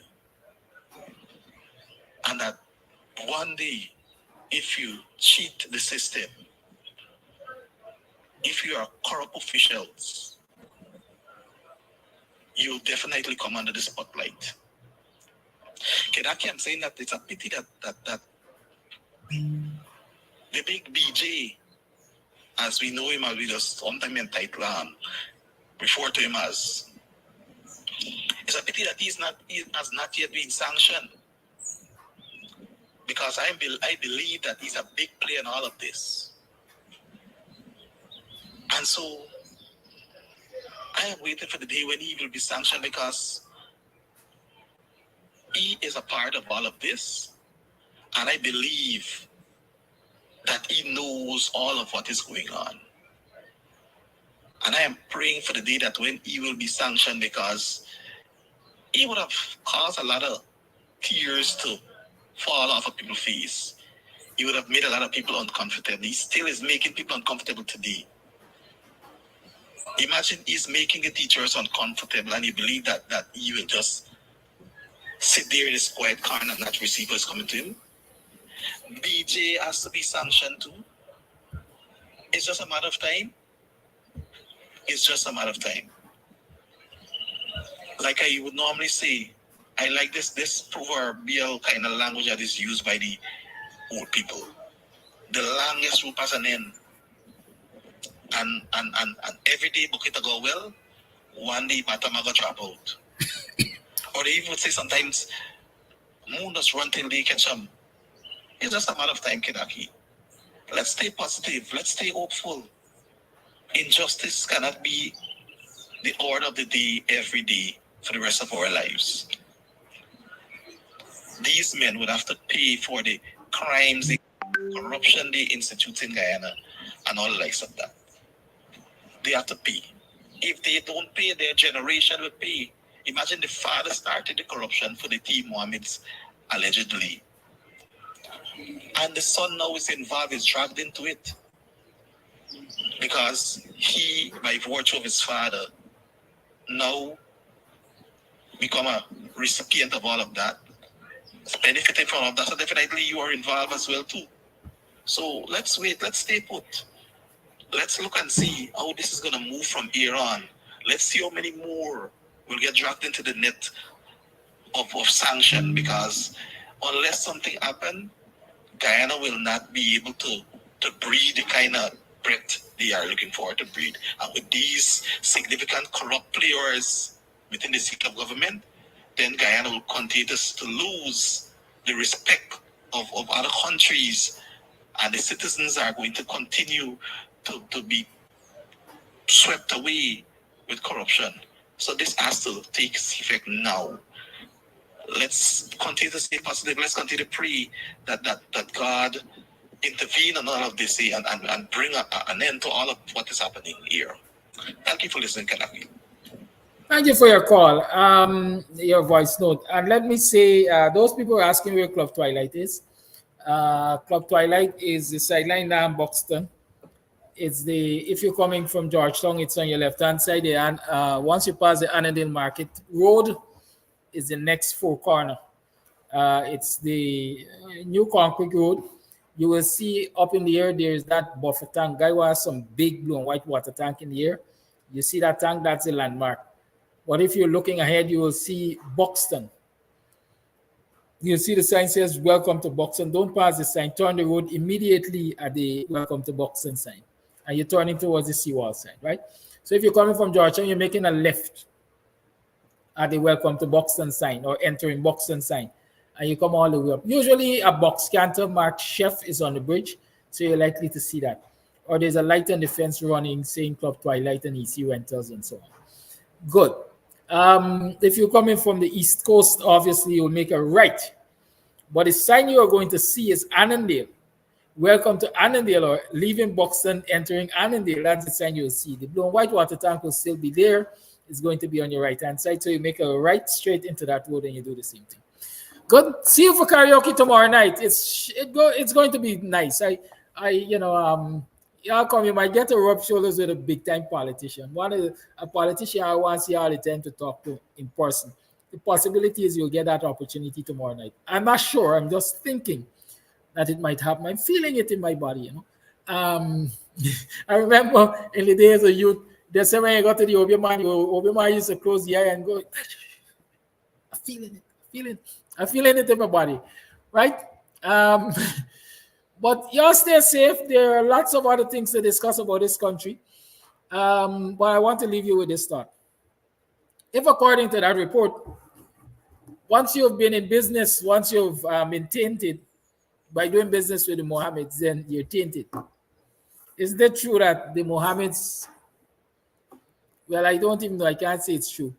Is it true? I'm asking the question. Is it true that the Mohammeds were providing security and escort and so on for the sitting president leading up to the 2020 election? Is there any truth in the allegations that say that Ifan Ali was being protected and escorted, transported and so on by Mohammed's enterprise? I'm only asking. If you have the answer, you can provide it. But this thing, like we say, has far-reaching implications. Far-reaching implications. And I wait for the day when we're going to get to the bottom of it all. Good. Have a great day. Stay good. Much love. Remember, share the program. Not because it has ended, you can't share it. Share the program. Share the program. I'm sure I gave you the kind of information this morning which has made you brighter, you're smarter, you're more in the know, you have a better understanding of what we're dealing with right now, right? So please share so that others can benefit from that information, right? Continue to encourage others to contribute to the program by MMG, by Cash App, by PayPal. PayPal, if you're sending PayPal, we'll have to use Dr. Hinds' information. So use Cash App, Zelle, PayPal, MMG. Good. Enjoy yourself. Have a good day. Much love. See you later. Thank you for all your support. Thank you for all your guidance in terms of dealing with that nasty cough and so on in the aftermath of being locked up. We're getting there. Bye-bye.